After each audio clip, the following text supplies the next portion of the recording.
Bam! We are live. That's right. In the Paint Media Group is live. We're here to discuss various topics here today. Of course, my name is Rodney Jones. I'm your host slash moderator. And of course, joining me, you may not be able to see him, but he is actually here. That's Mr. Max 611. We're going to try to swerve our way away from that freeze frame, that he's always in.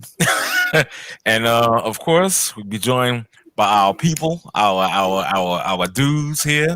It's not just me and Max 611. It's also who I'm adding to the stream right now, my man David, if he's ready. What's up, Dave? How you doing, brother? What's up, brothers? How you doing? All right. Thanks for joining. And also being joined by my man, the Dom from the NC. What's going on, brother Dom? Good evening, gentlemen. All right. And last but not least, I knew he was going to appear today. Kevin is in the house. How you doing there, brother? What's up, man?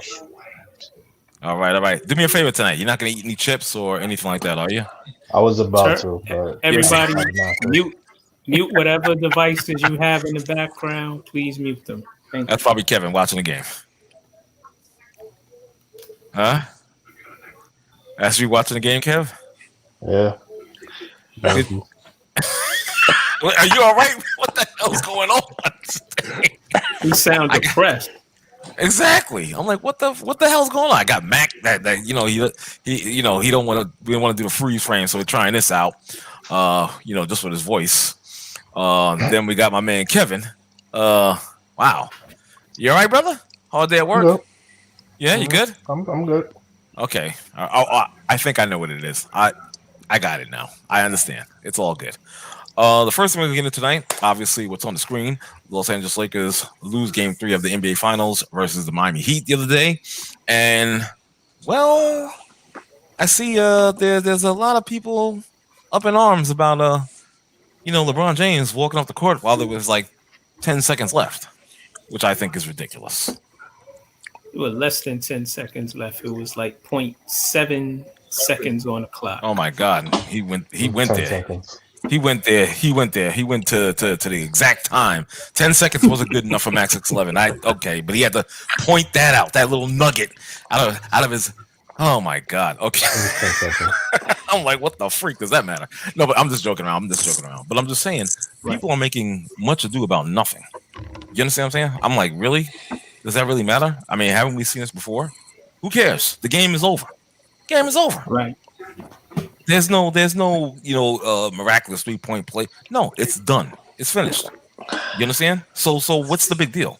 People and Kev, I hate to say it, anything this guy does that could be perceived as wrong, they're gonna jump all over him. It makes no sense. It's like they live for this moment. You understand? Anything he could have his shoelace untied or whatever. And here's the thing: they get so in their feelings about it. Oh my God, how could he not tie his shoelace the right way so it can't come loose? Come on, stop the knot. It's ridiculous. This is pointless. I don't even know why I'm talking about this because it's pissing me off. Because it's what? This isn't like Detroit against Chicago. This is. Can we not make this an issue? I mean, right. I'm curious to hear, anybody who has an issue with it. What's the point? What is your issue? Right. We get into this all the damn time. I'm like, what the freak? Come on now.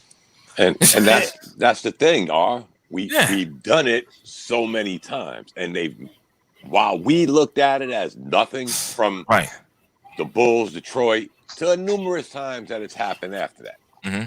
We thought, but they make a big deal out of it. Mm-hmm. I don't hear fans, type into TBS and TNT and NBA TV. It's the same people that say they're making a big deal of it are the ones making a big deal of it. Mm-hmm. Think about that. I could care less. Mentioned it on the broadcast. Yeah. What's that again? Mark Jackson mentioned it on the broadcast. What did he say? Yeah, what did he say? I gotta hear this. Oh, Max 611, I see your face. You gotta stay on the court. It's a bad look, and it was a bad look. How is it a bad look? What else did Mark Jackson say? Because he only does it when he loses. When he wins, he don't go running off the court to the locker room like a happy little camper. He loses, he walks off the court. If it was that commonplace, you would see that all the time. You don't see it all the time. People have done it, but you don't see it all the time. Like it's a regular thing. Okay, so it's a bad look. On a scale of 1 to 10, what do you give it? Jesus fuck. Okay. I'm giving it a 6 because he does it when he loses. Yeah, because he does it when he loses, and he has horrible body language. So it's not just him walking off the court, but like he's a sore loser. Okay, what did Jimmy Butler say? What did Eric Spoelstra say? Nothing. I don't know. I don't watch after the games. They didn't say anything, right? I didn't hear anything. All I'm hearing are fans. I mean, it's a matter of opinion. It's a matter of opinion, but like if I was a professional athlete and I know this guy does that shit when he loses, I would feel away. That's a sore loser. It's like when you play sports and you shake hands after the game or whatever. No, they don't. This was not the deciding game. It doesn't matter. It's still no, it does because as you like to point out, he's lost 6 of 9 finals. And he always ran away too. No. He stepped up there. He hasn't walked off on them. This is different. This is game 3. Right. It was very few seconds left in the game. The game was decided. He made a beeline to look. Hell, I give him a break. Hell, it's COVID. I want to get the hell out of here too. But when they won and had the little confetti going on, it's still COVID, and they stayed out there to do that. That was a clinching game. Competition's competition. Yeah, it's so a bad look. It's a bad look to walk off the field. You know, it's a bad look. The bad look is the Lakers on the front and James on the back. That for you, that's a bad look. Oh my god! What the hell? I just think that's a bad look. It was still time on the clock. Okay. And it was like less than 10 seconds. It doesn't matter. Those 10 does matter. Can I say something? Go right ahead, brother, please. Not only, nobody talks about he wasn't the only Laker who walked off the court. Rajon Rondo walked off the court, and another player walked off the court also. We don't hear about them, do we? No, you also don't hear about them when they win. It's always LeBron. He can't be the greatest player and the most highly recognized player on this stuff, and then you're going to say, oh, well, what about that guy over there?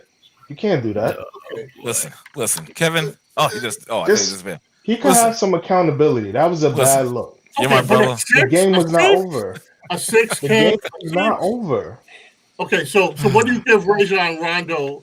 Do you give him a 6 as well?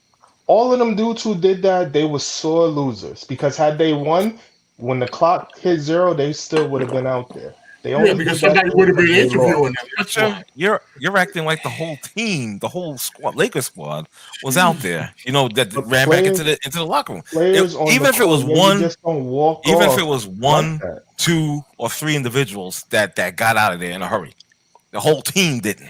All right. Okay. All right. Is there anything else on this topic?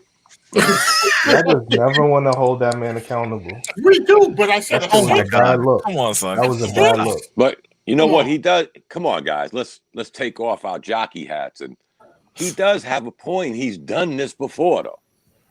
Let's just be honest.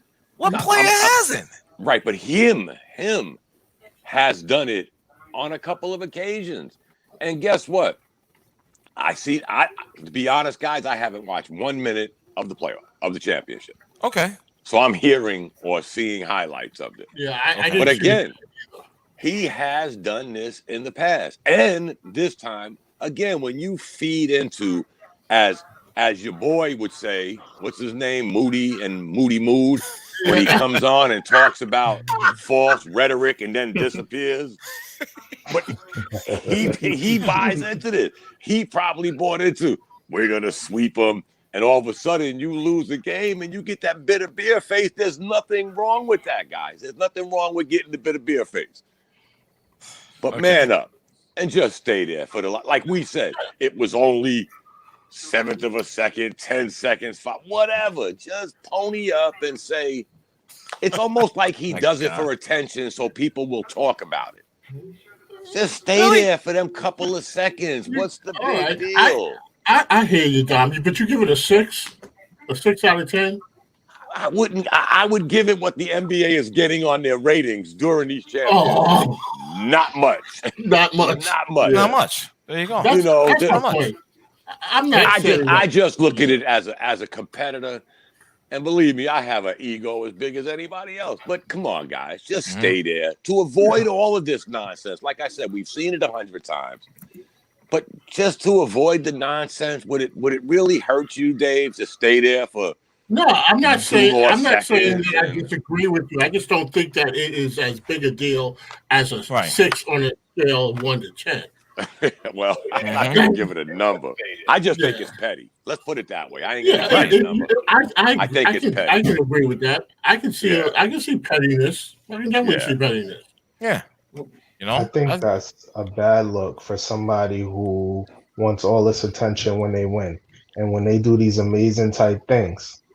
That's bad sportsmanship. If you was watching that with your kid and you taught your kid the game, you would tell him that it's okay to walk off the court when he lost with 10 seconds left in the game, to just walk off the court. Okay, granted. But again, we're talking about individuals. You just brought up like, oh, you're somebody's kid watching that, whatnot. It's up to the parent to set that kid straight. You understand what I'm saying? Right, but it's a bad look. Optically, that's a bad look. Okay, I didn't say it wasn't a bad look. I just didn't think it was as bad as we're making it out to be. It didn't look good. Okay, that wouldn't be something that if I was sitting there with my young son and we were watching that and I'd say, yeah, that's what you do. I wouldn't say that, but I mean, I wouldn't go as far as to make it like, a big attention getter. For a player of his stature, that's a bad look. That's why, because it's him. He has a responsibility. Yeah, well, I mean, I don't know. I hear you, Kev. It just feels like he only gets the stature tag when it's something bad. But when he's doing something good, he's not all that. He's not, it's always somebody else. But when he does something bad, then everybody wants to point out how big of a star he is. So I really don't care. I hear you. And I think you misinterpret. Like, I can only speak for myself. I never downplay his star status. No, you don't. You cleared that up last week. Okay, right. I don't downplay his star status. I just don't jock him like that. Like, to me, I watch him and I see a flawed player. That doesn't mean he's not talented. I just won't put him as high as some other people. And I will point out things that I would say that's why he's not high. That's not to just totally discredit him. Let me ask you a question. Why is it that people have to place this guy at a certain plateau, at a certain level? Why is that? Why can't he be just what? And I don't care what anybody says. I consider him the best of his generation. You understand? And I don't have any problem saying that. You understand? I didn't say the best of all time. I didn't say that. You know what I mean? But why can't we just stop trying to just like different generations, different eras? And I swear, I so hate that. It's annoying. It's just stupid to me because it's a different generation. There's different rules. There's different ways the game has evolved. You understand? To me, it just makes no sense. A lot of it are, let's be honest, whether you like him or hate him, I have no horse in this race, no nickel in the dime. But a lot of the times he creates it. He always got to be that. Just like when the Greek Freak won the MVP. Okay. He couldn't wait. He had to come right out. I thought I should have got more than that first place vote. Okay, that one was kind of whack. I mean, really, but he's done this a few times, guys, and I'm not knocking what he's doing. He has the right, just like anybody else that disagrees with him. I'm still under that belief, guys. You have the right to say what you want. Hate this country, whatever. You have that right to say what you want, freedom of speech. But when somebody claps back, don't get upset. Don't get upset. Because, again, he has to have that spotlight. He's earned it. Don't get me wrong. Right. But sometimes you just got to fall back, man, and say, you know what, like Dave said, it's not that important. Yeah. And it's really not that important not to stay there. Let me give a couple of shout outs real quick. My brother Ronan Black, peace. Thanks for your support, brother. And also to my man, First Timer. Checking him out in the chat room, my man Dawood. What's up, Minister? Thanks for checking us out and whatnot. So sorry to interrupt, but I had to do my little shout outs real quick because I gotta acknowledge good people. You understand, and their support. So with that being said, let's get back to that conversation. I did a Max 611. I did a DJ Groove Kill. I'm sorry. Now that Bishop's here, LeBron lawyer, we'll let him chime in. Yeah, go ahead, Bishop.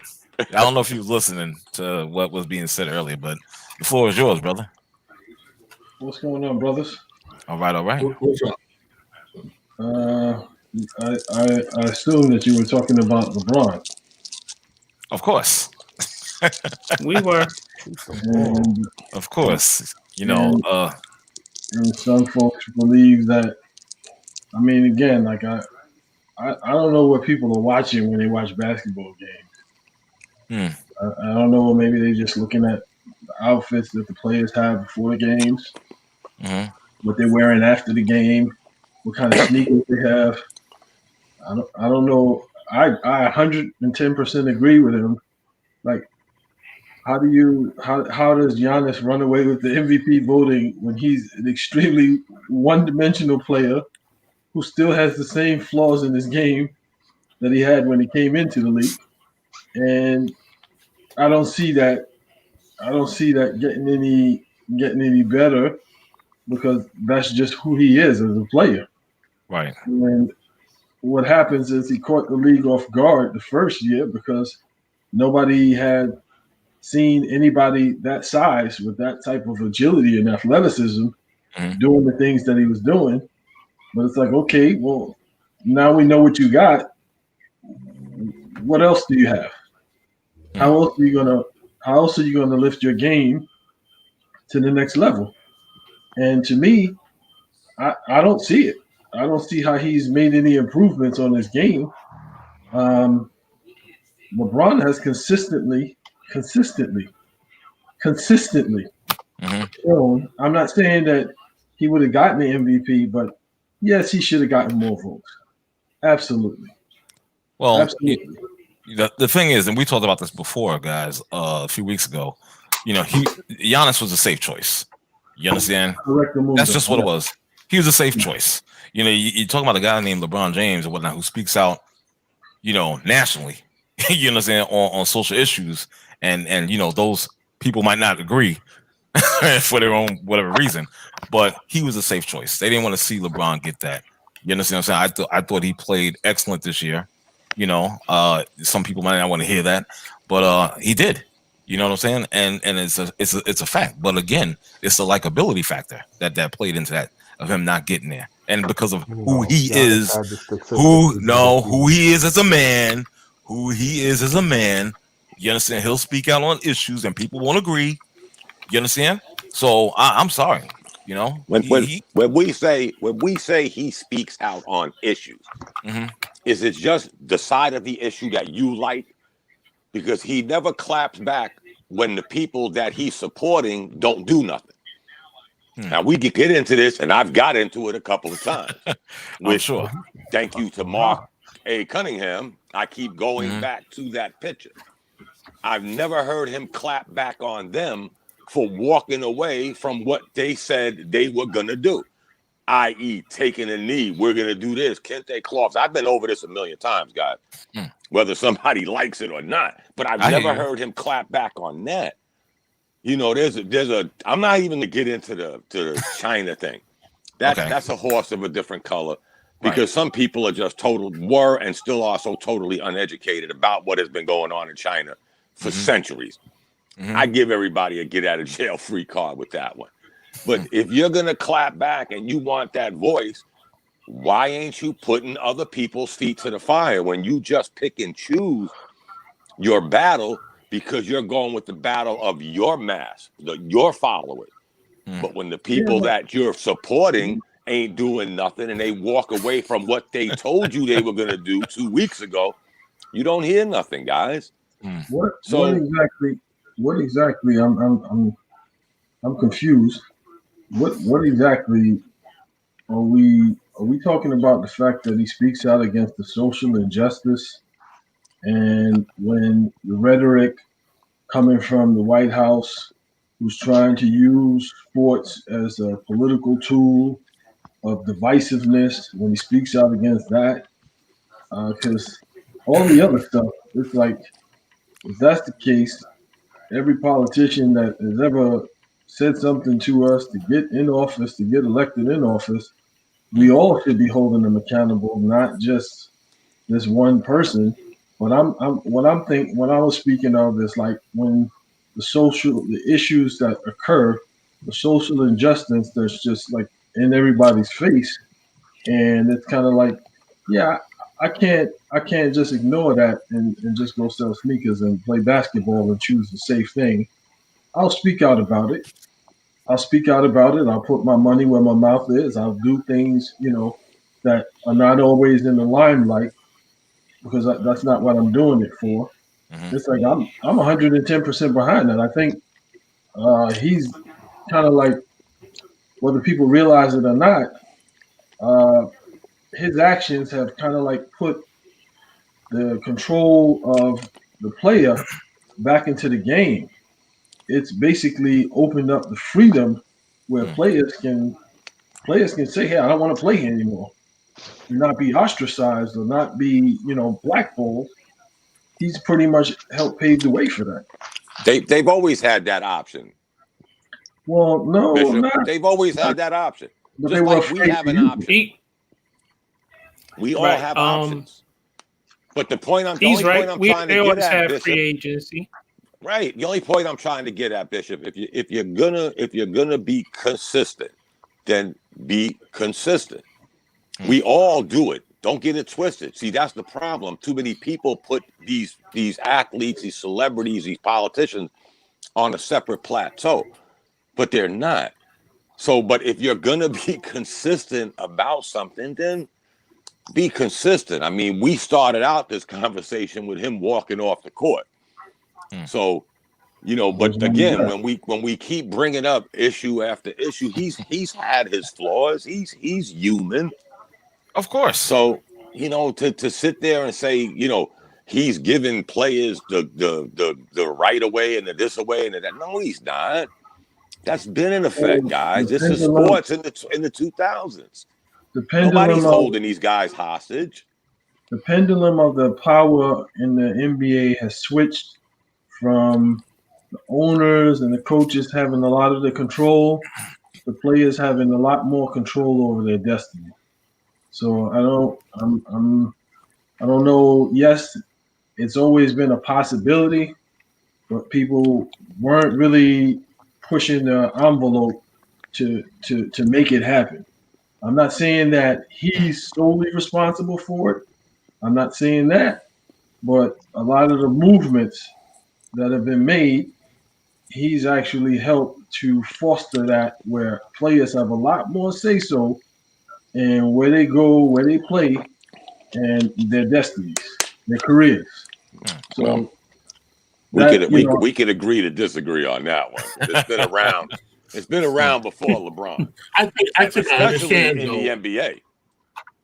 I understand where Bishop's coming from because I've heard that too, and I think also the fact that prior to that's why the decision in 2010 or wherever it was such a big deal, because yes, there's been player movement all the time, but I think that it became such a big deal because LeBron controlled the entire narrative of the movement and had the rest of the league waiting to see where he was going to wind up. And it wasn't like he was making a negotiation with the owner and the general manager of a particular team. He had, what are there, 29 other teams? I don't know how many teams are in the NBA, but he had all those teams waiting for him to make his decision. And so it did sort of present it more that the power had shifted. So I think Bishop is right in that regard. So free agency has been there for years, but it became so much more when LeBron did it, and I think other players, it opened up those doors for other players to now control the narrative of where they were going. It wasn't about the agent, it wasn't about the GM of the other team. Those were secondary figures in the process. It was about the player. So I think that. But I wanted, if you can indulge me for a moment, I wanted to talk about. I have a theory about LeBron. And I'm not, I don't claim to be a psychologist or anything like that. But I'll give the short version of it. LeBron is a person that strikes me as someone who wants to be liked. And this goes back to his childhood, where he teamed up with friends and won, championship in high school. It was all about his friends and being seen as this likable person. So you fast forward to present day, LeBron is seen as the face of the league, and I think that he wants to take on that role of being this outspoken person because when we always ask, well, what do this particular athlete have to say? What does this celebrity have to say? LeBron wants to take that mantle. He may not know how to do it. He may not, that there's a certain skill to taking on leadership on a more global level than just being, the captain of a team. And so I think LeBron wants to be that spokesperson, and he wants to be the face that and the voice of the league. But he may need some practice in terms of how to do that. And so, to Dom's point, he may not know how to speak out all of the time. I think he takes safe topics or issues. I think he takes issues that most people will agree with him on, because it's easy to say, you go out there, yes, you talk about police brutality. Well, in my opinion, there's a right side and there's a wrong side of it. So It's not really that much of a stretch to go out there and say that you believe that there's police brutality and that Black people are treated unfairly and unjustly in this country. But he may not have the skill set yet to be that all-around type of voice and leader that we may look for him to be. And he may never get that, but I will give him credit for at least standing up for something and going out there, even if he's not perfect at it. I won't knock him for that. Sure, he's lacking in some of those areas, but then again, I'm not looking to LeBron James for leadership for me anyway. But there are a lot of young people that follow him. Great point. Yeah. There's a lot of young people that follow him, and I think that they could have those people to look up to or aspire to be like. And so that's really what I would have to say about LeBron. I think that he wants to be liked. Ultimately, I think that's what it is. And maybe there's sensitivity to it, to Kev's point. Maybe there is some sensitivity and the pettiness comes out when things don't go his way. I think that's an excellent point. Maturation, Yeah. He's, we're a lot older. Well, besides Kev, we're a lot older than LeBron. And so we have certain life experiences that he doesn't have. But for what he came from and what he was able to create as far as the brand of LeBron James, I give him full credit for that. Yeah, excellent points. I'd have to agree. Most definitely. You know what? So what? He walked off the court. So what? What's that again? Thank you. So what? He walked off the court. So what? Yeah, exactly. And I think that's what we all said. And the sad thing is, like we said before you got on, Bishop, 1 million people have done it. Now, he's done it a couple of times, but he's done it a couple of times. And it seems like, to Kev's point, not to be Kev's lawyer, he does it in a losing fashion. Again, it goes back to that attention. And does he need that much attention? Would it have hurt him to stay on the court for that many seconds, guys? That's my only issue. I could give a damn if he walked off the court, ran off the court. Doesn't matter to me. Don't matter to me. Exactly. The game is over. Game is over. But I'm saying anything would have been scrutinized if he stayed out there. Well, why did he stay out there? He's trying to steal some of Jimmy Butler's spotlight and some of Jimmy Butler's shine. It's all about Jimmy Butler, right? And so forth and so on. Why is LeBron out there? Let him live. You know what I'm saying? Let him. I'll be dragging it. If he's standing out there, guess what? Somebody's gonna want to talk to him. and it's like they should be interviewing Jimmy Butler. So it's annoying. It's always annoying. Extreme. It's always gonna be tough. It's annoying. It's annoying. That's walk all off the court when the game is over. When the buzzer sounds, I don't feel like it. You walk off the court. I had a game. It was frustration. You know what I'm saying? And that's bad sportsmanship. Well, call it whatever you want. True. Call it whatever you want. But listen. There's no way the game is over. The game is over. Doesn't matter. Hold on a second. Hold on. Kevin, you participated in organized sports, right? Yes. Have you ever walked off and not shook somebody's hand after a game? No. Okay. We can all agree on this, guys. We wouldn't be having this conversation because a million players stay on the court. So when you stay on the court, you don't hear none of this. So again, guys, 1 second, 2 seconds, hold 3 on. seconds. One more thing. My brother Sharif, who's on my page, he said nobody called out Klay Thompson when he did it in the 2016 game. Nobody called out the Boston Celtics in Game 7 when they did it to Detroit. Yeah. Detroit did get called out when they did it to MJ. Right. Okay. The last thing I'll say on this is none of us were at the game, and the only reason why we know it happened because the cameras were on LeBron. And they talked about it all. Was on the court. And you see him walking off the court. No, the action was not over there. Wow. He was over there. The action was not there. I saw the replay. The action was not there. They focused on it. Right. Right. Oh my God. Y'all are saying right. Because he wasn't part of the play. Wait, did JR walk off the court? Why? The court is 94 feet. No, Bishop. Rondo did. Rondo did. Did J.R. Smith walk off the court? Did JaVale McGee walk off? Who else could have walked off? Did Dwight Howard walk off? Him and Kyle Kuzma walked off the court. Kyle Kuzma got in the locker room beforehand. Did anybody say anything about Kyle Kuzma? Kyle Kuzma played like shit. Nope. And he walked off the court early. Nobody said anything. LeBron almost has a triple-double, walks off the court, and everybody's lost. He only did it because he lost. All right, well, you know what?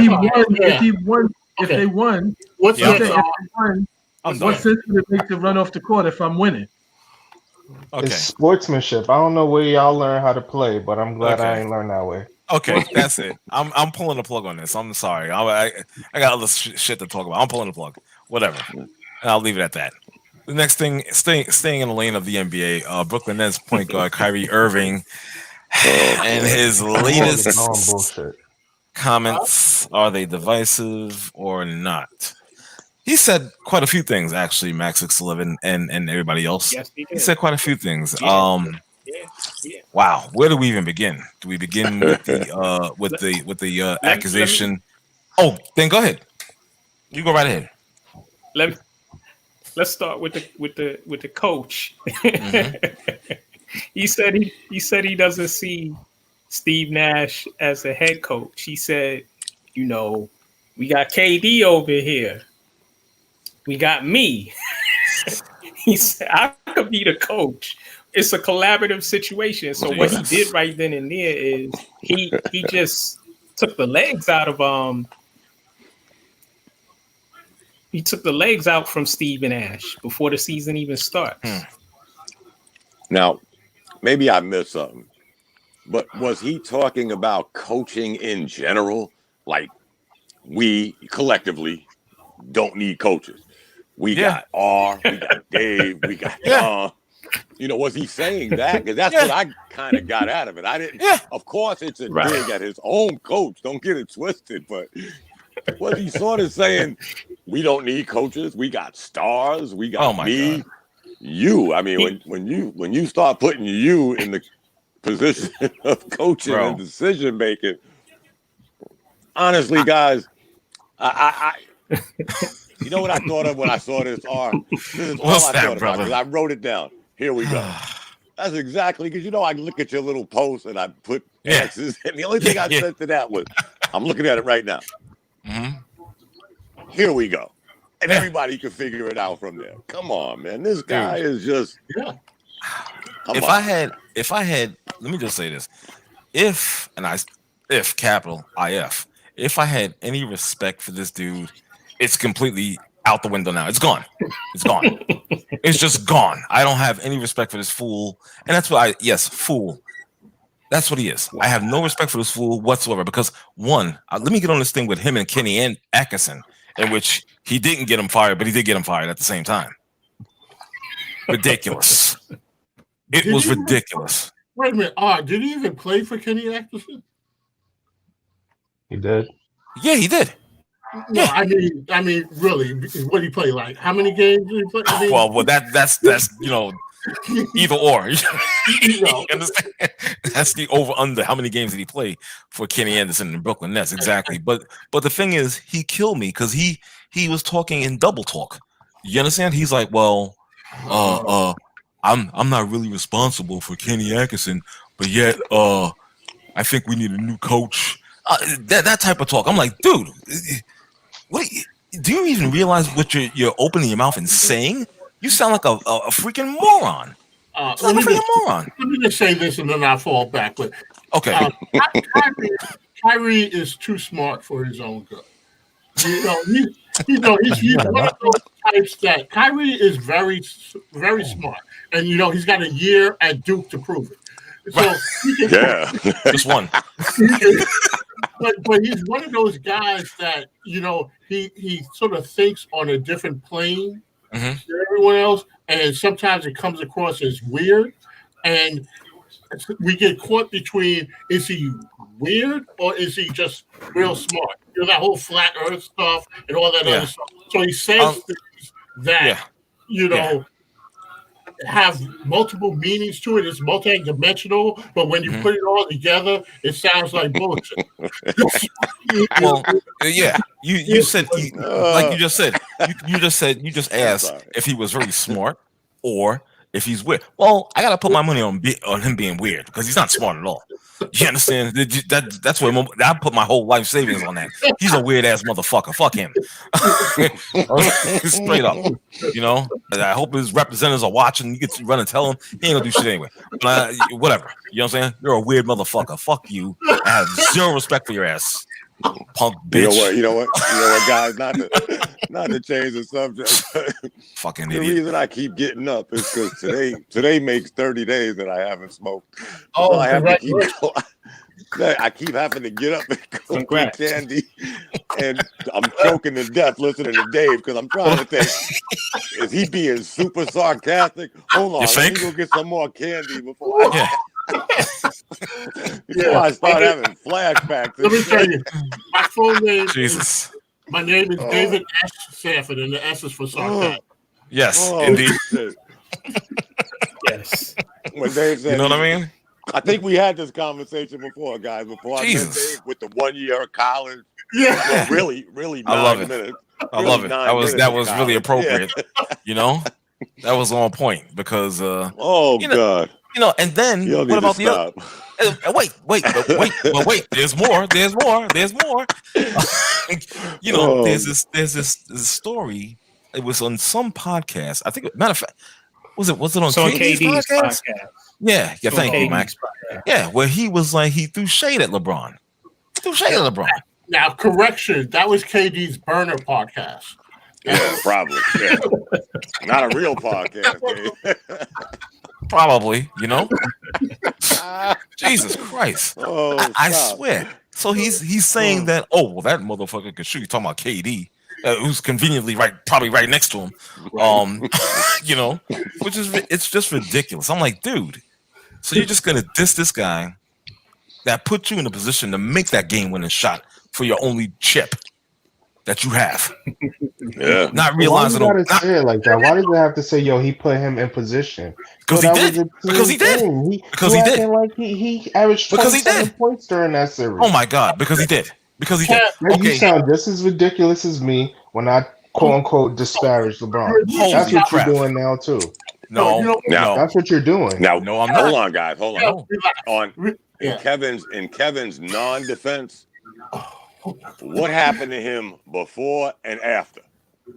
I just said this last week before Boston got eliminated. The Celtics have been to the conference final 3 out of 4 years. All of them were without Kyrie. 3 of them were while he was on that team.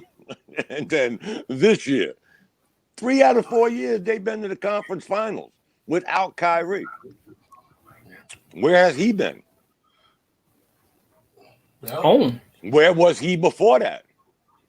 What was he, the number 1 pick? I think. He was the number 1 pick. Number 1 pick. He was the number 1 after pick. 9 games of college. You know, he was the number 1 pick. Couldn't get out his way in Cleveland. I ain't giving LeBron all the credit. But it kind of changed when LeBron got there. Yeah, and yes, he made that big shot. Other people also contributed to that. But you know what?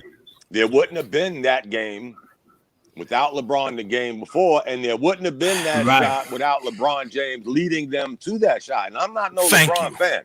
I'm pretty sure Bishop could pull up the numbers from that game. You know, them 2 games, guys. So why do dude need teammates? Why he need teammates? I get that, Kev, but they was down 3-1. You got to play a role. They was down 3-1. Somebody's got to chase loose. Somebody's got to chase loose balls. Somebody's got to get rebounds as well. Somebody's got to get assists. Come on, stop. He does all that. Dumb. He still needs more. Dumb. It's 5-on-5. It's not 5-on-1 or 5-on-2. He's basically proving the point that you were making, Dom. With the statements that he's making, he's basically, Kev, you proving what Dom is saying. So it's like, that's like saying LeBron last year, LeBron went to the Lakers. They did not make the playoffs. AD comes this year to the Lakers, they make the playoffs. So that's like saying LeBron is nothing, he needs AD. All right, absolutely. I'm not saying it's not, somebody is nothing. It doesn't have to be all of that. It doesn't have to be that. I go to such extremes. I'm a team guy, but again, if R or Mac can go pull up those numbers from game 5, 6, and 7. Remember, guys, they did the reverse Doc Rivers. They were down 3-1 and won a chip.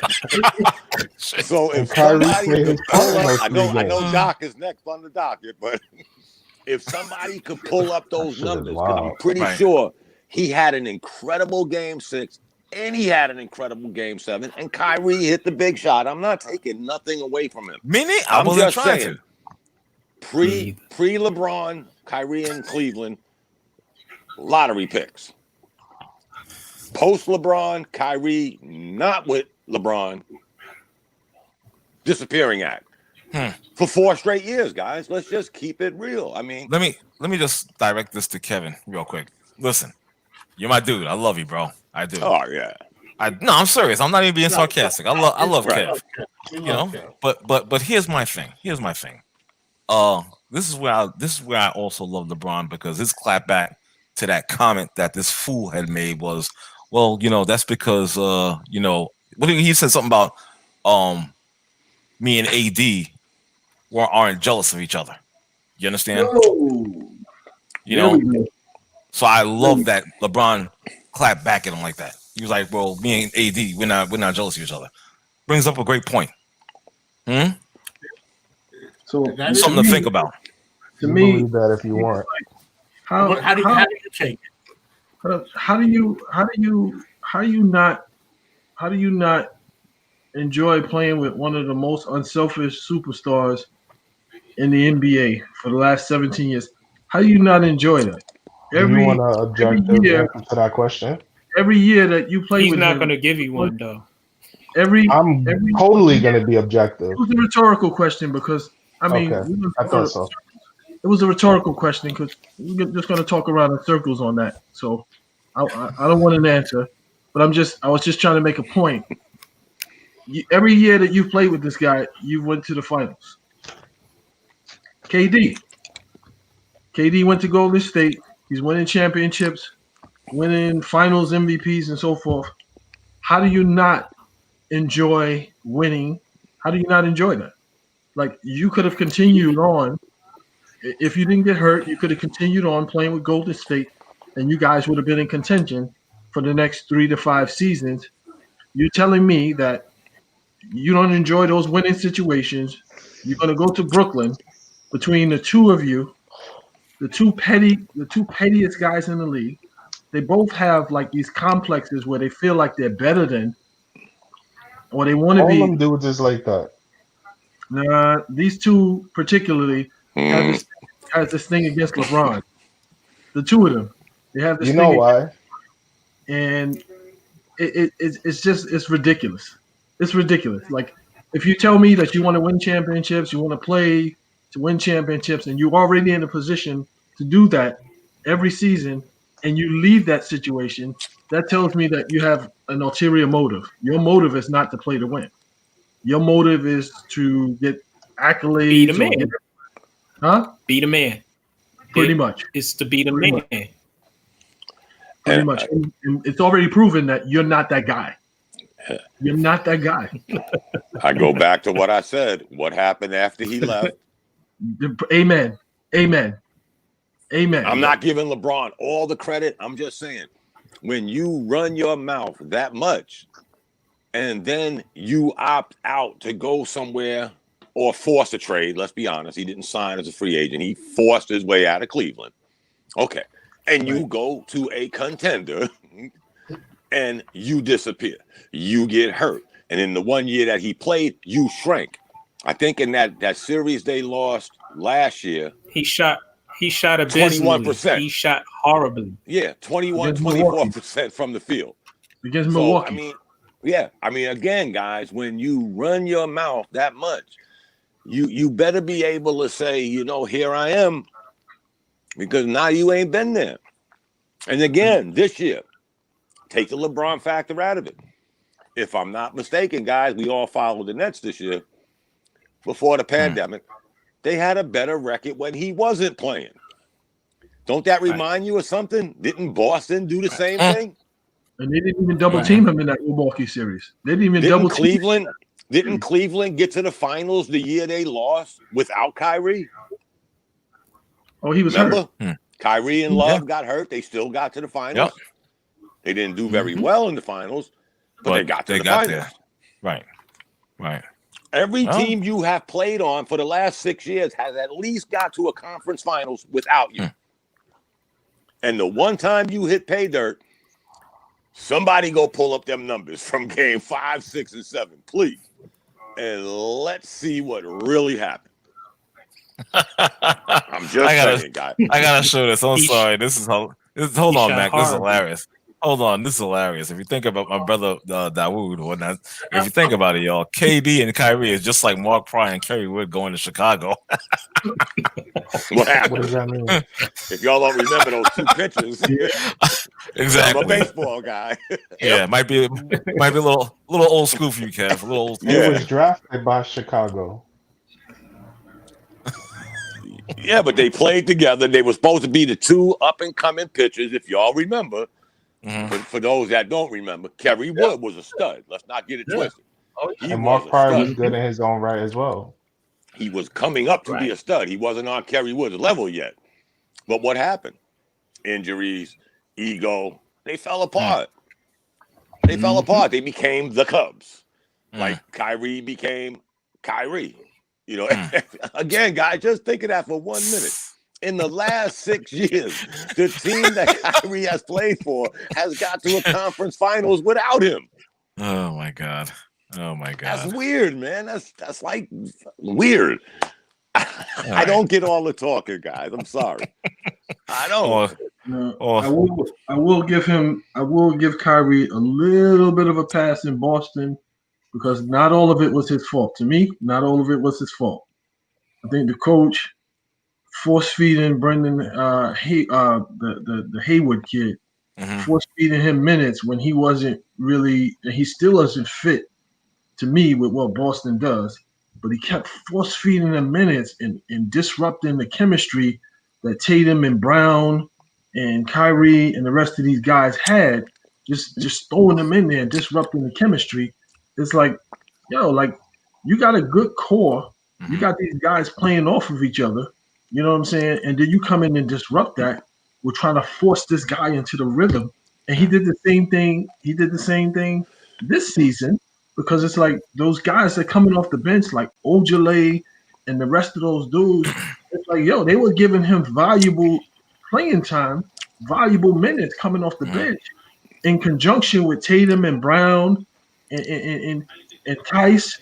And you just disrupted that whole flow saying, okay, well, we're just going to put Hayward in for these 2 games and see what we get. Now, it seemed to work out one game where they said, oh, he balanced the floor and he did. No, only thing he did was basically shrink your rotation. So now you got Tatum and Brown having to try to score the lion's share because Hayward is too inconsistent. And he don't play defense like any of those guys. He don't play any defense. He's a liability on defense. So it's like it wasn't all Kyrie's fault in Boston to me, but it doesn't help that he keeps running his mouth about his LeBron envy, because that's what it's about, and that's what him and KD have in common. They both got LeBron envy. Well, I'll just say this because I don't know it like you guys know it, but I play a little bit of NBA 2K, and last year, I'm gonna start smoking again. Nothing with last year, my player got drafted by the Nets, and he hated Kyrie, and this is virtual. So that's all I have to say about Kyrie. I wound up going to the Lakers. I got out of there because I couldn't play with Kyrie. Yeah. Wow. Now, okay. That long soliloquy that Bishop gave us about this year's Celtics, it was true.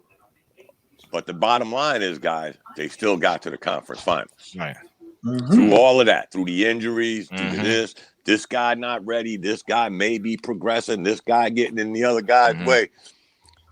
They still got to the conference finals. Right. Again, just look at the statistics the last, 6 years, guys? Every team that Kyrie had played on has made it to at least the conference finals. And the 1 year before that, they won a chip. Right. And then you bounce. He contributed to that trip. He did. We're not saying he didn't, Kev. We're not saying he didn't. I'm just saying, what did he do prior and post? But his teams have been successful without him. Just like this year. In a shortened season, with the pandemic, the Nets had a better record with Kyrie not on the court. Like Boston did for 3 out of the 4 years he was there. It's just weird, guys. I'm not saying who's right, who's wrong. Like Dave said, Kyrie went to Duke for a year. So he obviously knows more than me. And I have a master's degree. I mean, just saying, not bragging. He got 1 year college, 9 minutes at Duke. I know when they got Kyrie and then they got KD, everybody in Brooklyn was like, "Yeah, we on the rise, and New York is Brooklyn town, and this and that. It's the Nets town." And I said, "Yeah, I don't see how that's gonna work. I don't see it how is. That's gonna work." No, it is. It is. And it is. So, listen, if he talking like this before they even bounce a ball on the same court, I can imagine what happens when KD misses a shot, a game-winning shot against Orlando Magic in the second game of the season, and then Kyrie said, if you compare, hold on now. If we're talking about just the circumference of New York State with the 2 basketball teams, you got the Knicks and you got the Nets. I don't know. I'm just saying. Don't sleep on the Knicks this year. I'll tell you this. I'm going to be like this. The only way the Nets will get to the conference finals is if Kyrie gets hurt. I'm just going by the last 5 years. You know what? And that's a good point. That could happen. That actually could happen. I'm not going to deny that. But the Knicks, no. Sorry. Hey, again, just within the state, and I am going to underrate them. I'm not going to think too highly of the Knicks. I'm about to reactivate my Ticketmaster account. I've had years of practice, okay, as far as when it comes with the Knicks. So I'm quite comfortable in saying that they're gonna be crap again. Sorry. Let's do some moving on. Still stay in the lane of basketball. How about this guy? He rebounded quickly, huh? Much to Dominic's dismay. He rebounded quite quickly. So we got the 76ers hiring Doc Rivers as their new head coach. I don't see it being I think this is a bad move. I think it's a bad move for them. He's been on record for saying already that he thinks that Embiid and Simmons play well together. No. Just from that statement alone, which is I don't know where he got that from. You know what I'm saying? Because it's not a match. Somebody's got to go. Somebody's got to go on that team. You know? I don't see this. This is not going to be good for them. I just don't see it. They're soft. My question was, is Embiid? Can Rivers get the best out of Joel Embiid? Because he's a talented guy. It's a fact, does he want to be the man as he should be in the East?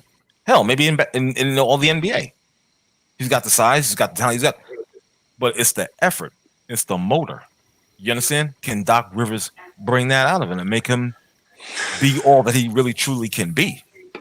You understand? So that's my way of looking at it. But I just don't see it. I think it's gonna be a bad match for Doc in Philly. They have to be honest, guys, you know, even if we try to elude the Simmons and Embiid thing, they just have a very bad makeup, guys. They're tapped out on salary between Embiid, Simmons, Harris, Horford. They're tapped out. So for you to even try to unload these guys, that being said, is Doc Rivers that much of a difference from them being a 6 seed? They was a 6 seed this year, guys, with all of them guys we're talking about. The Embiids, the Simmonses, the Harrises, the Horfords, to this one, to that one. They was a 6 seed.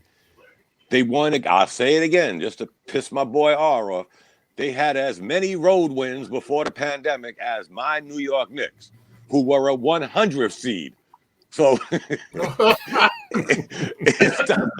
is Doc Rivers going to mean that much of a difference to that makeup? Now, I'll stop after this. Unless they do something miraculous, guys, with that roster. And I don't even know what they could do. Horford's making like 25 and then 27 and $27 million down the road. Tobias Harris is who he is. He's a good glue guy. He's not a $25 million guy.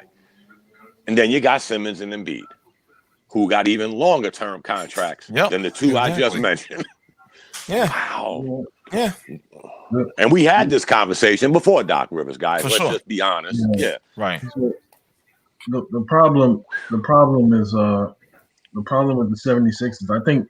I think that they have a lot of good players on the roster. The coach, I don't know if the coach, GM or whatever, their game plan, they had people playing out of position. Yes. Simmons is a pretty decent ball handler for a 6'10" guy. And he's a pretty decent passer, but he's not a point guard. So you have a guy who's playing a point guard position that is giving you 50% of what an NBA point guard should be giving you in that role. And he's starting. He's a starting point guard for your team. So the way that the offense was structured is completely wrong for the roster that they have. Simmons should not be on the ball. He should not be the starting point guard. They need a guard. They have a couple of them, point guards. He needs to be off the ball. He needs to be caught in pick and roll situations where he's constantly rolling to the basket. He needs to fill a lane. He can initiate the fast break. I'd love to see him initiate the fast break and then Embiid on the wing or whatever. He can do that part. But as far as like setting up the offense and having him be the primary ball handler, he's too deficient in shooting. He's too deficient in perimeter stuff. And I don't see that getting astronomically better under Doc Rivers, so he needs to be off the ball. That's where Brett Brown made his mistake. With Harris, with the kid that came from Miami, they got some pretty good pieces on that team. And with Embiid, I think those guys were never held like accountable, and they were all playing like out of position. Like, I don't want my 7-footer competing with the guard to shoot 3-pointers. Like, a lot of times you watch the games, and Embiid is at the key where the point guard is supposed to be, like waiting there to receive the ball to take a three. It's like, dude, get your big ass down low and try to get a rebound. When they play Boston, you're the only starting center on the court. You're agile, you're mobile, you're an active body 7-footer, but still Boston is out rebounding you guys. That just didn't make sense to me. No. That just didn't make sense to me. And then I watched the game again, and I'm like, the reason why Boston is out rebounding them is because every time a shot goes up, either Embiid is the one taking the 3-pointer, or he's out on the perimeter waiting to receive the ball to take a three. And it's just like, dude, like, you could be eating down there because they got nobody to guard you. And it's like, Brett Brown is like, dude, like what do you see when you're watching the game film? Like, are you not understanding like where your advantages are? And it's like, even with Simmons, it's like Simmons is like incredibly athletic. He plays hard in the half court. You get him in a lot of pick and roll situations where he's the roller to the basket, or he's like initiating another pass off of the roll. It's like they're pretty much unstoppable.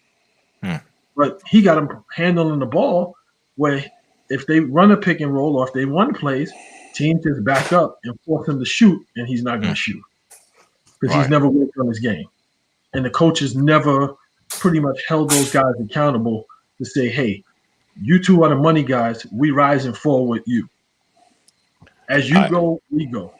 I stand corrected. They might be able to unload Simmons because he's only making $8 million. But between $8 million, because I'm just saying hypothetically, if they got to get rid of one, because you know what I find wrong with Philly? I just looked at their roster, guys. They have too many like items. You went and got Josh Richardson. I like that. That was a good move. But you got Scott, a guy that's just a like item of Richardson. So the elephant in the room with Philly is the same elephant in the room with the Knicks, a point guard. But you've got $81 million a year in Horford, Embiid, and Harris. $81 million between them three guys a year. So again, that unless you do something miraculous, guys, of course you have the option to blow out the luxury tax. I get that because they had to do it this year with the salary they had. They had to have blown out the luxury tax this year. So unless you want to continue to do that, your elephant in the room is the same elephant in the room as the Knicks. A point guard. You got all the other like items. You got the shooters. You got a rebounder who, if he decided to be a rebounder, and then you got Horford, who's a like item of Embiid. And that was a fallacy. They went and got Horford so that the Celtics wouldn't keep him. When you go into negotiations with that mindset, guess what, guys? You're not going to win. And you gave this guy $28 million at his age, and he still got 3 more years of this? Yeah, but the coach is like, they've had point guards. Like, they've had point guards. They've had legitimate point guards, and they've gotten rid of them. It's like Trey Burke was playing with them. You could have got him for a steal, and he would have suited exactly what you needed because he's not going to demand the ball. He doesn't demand the ball. He can hit the open shot. He can create off the dribble. He can run the pick and roll. Then you got Shake Milton. This dude, okay, fine. He's not top tier talent, but he's capable of running a point guard role. And somehow he rose up and got everybody's attention. And then as soon as Brett Brown started implementing, Simmons has got to have the ball and so forth and so on, it's like then he regressed. So it's like the problem is the offensive scheme that they were running. I don't think Simmons is the problem. I don't think Embiid is the problem. Simmons can guard 1 through 5 on the court. I wouldn't get rid of that guy. And he's a willing defender. So if you got somebody who can guard 1 through 5 on the court at any given time, that's an asset. You got Embiid, who's a problem every single night that he comes to play. He's a problem. He's a problem. And it's like I wouldn't get rid of him.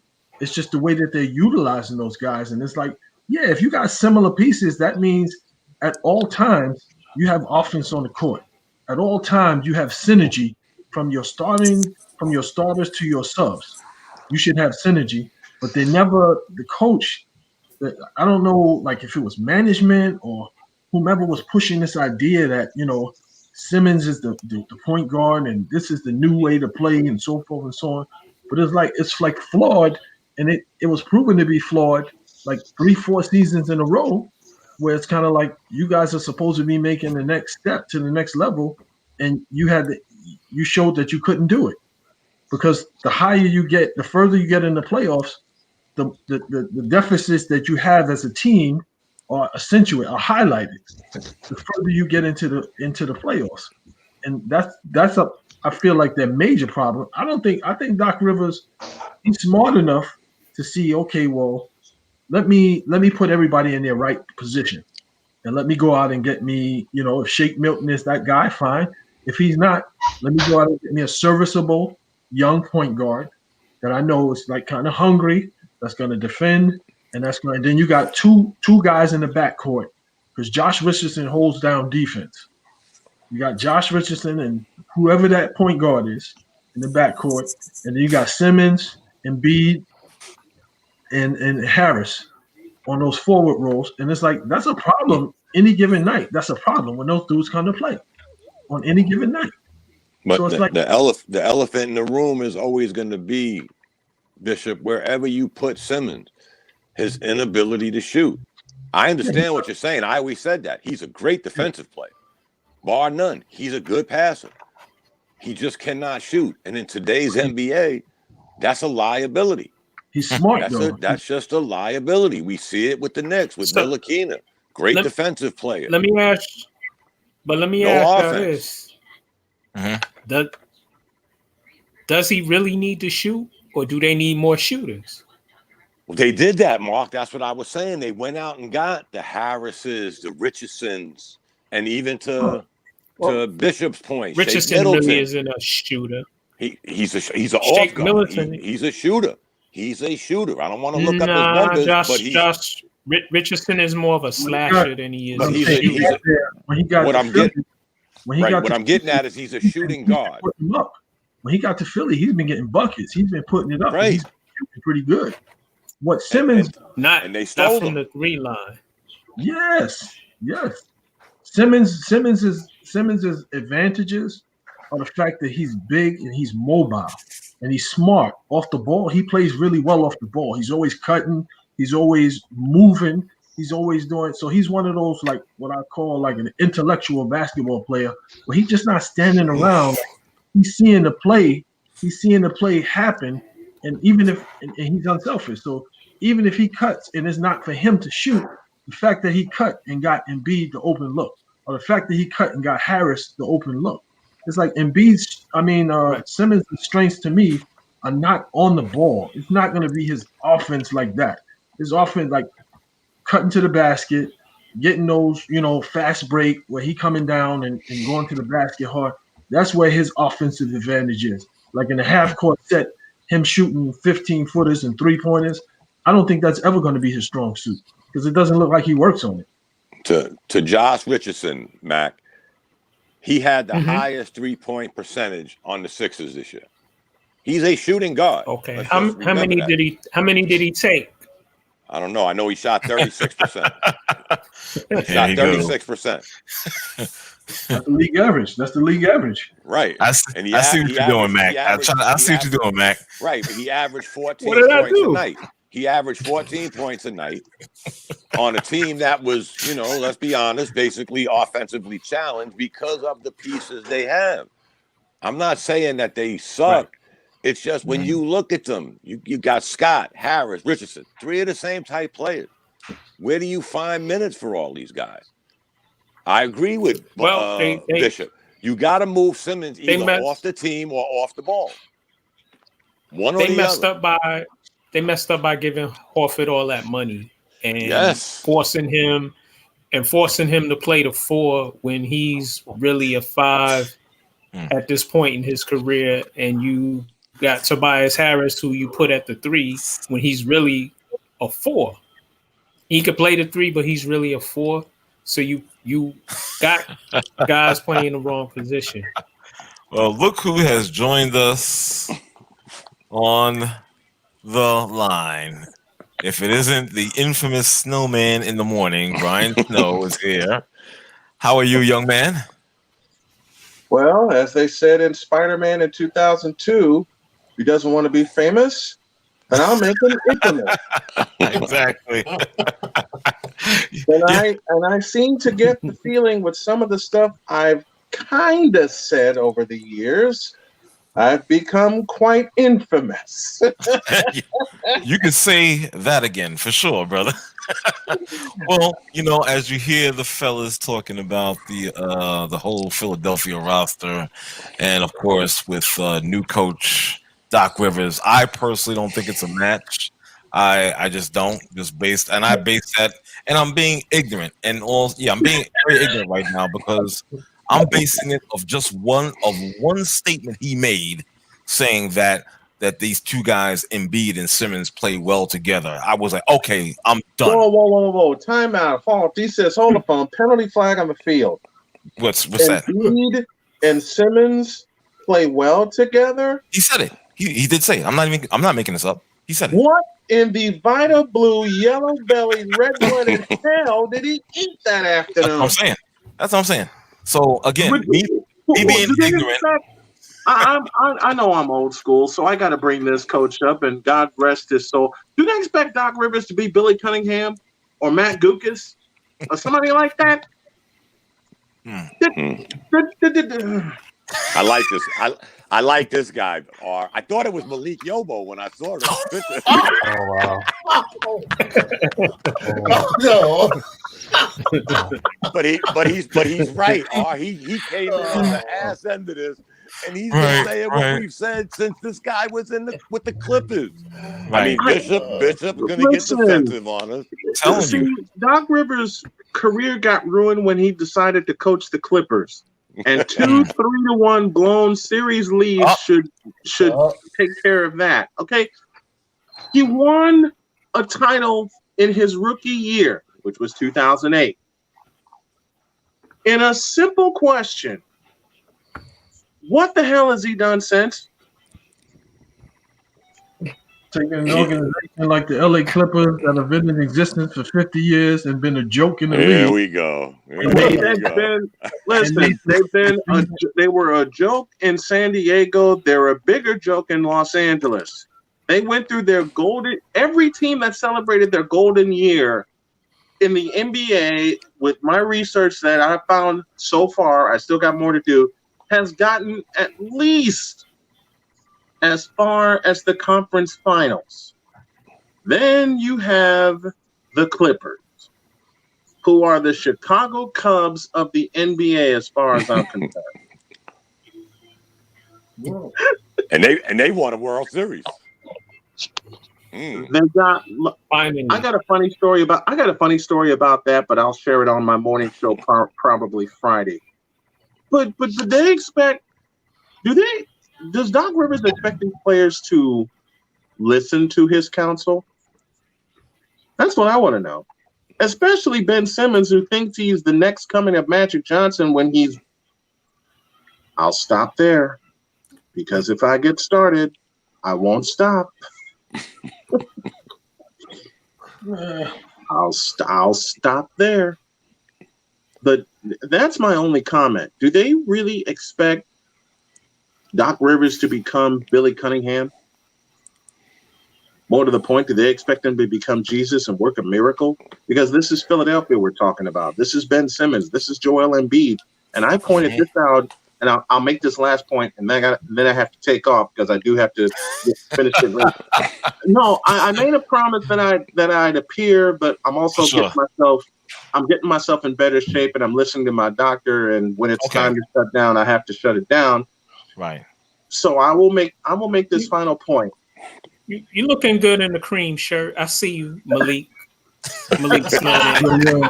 You're going to come out and remake the 21 Jump Street. Wait. Then all I will say is this is my work shirt, okay? Gotcha. This is my off hours office work shirt when I'm putting my show together. Anyway, this is my point. This is my point. Do they expect Ben Simmons and Joel Embiid to be the second coming of Julius Irving and Moses Malone, and Doc Rivers to be the second coming of Billy Cunningham? Because I hate to say this, but the Sixers are going to lose 50 games next year. I don't see it. I don't see 50 games. They'll still be a playoff team. Are you out of your rabbit ass rat picking mind? Nope. Oh God. Nope. There'll be a playoff team. And I was not, and I did not drink anything. Okay, this is the rest of my adrenaline running out from having a great show today and being invited on this program. And I truly did you sniff anything though?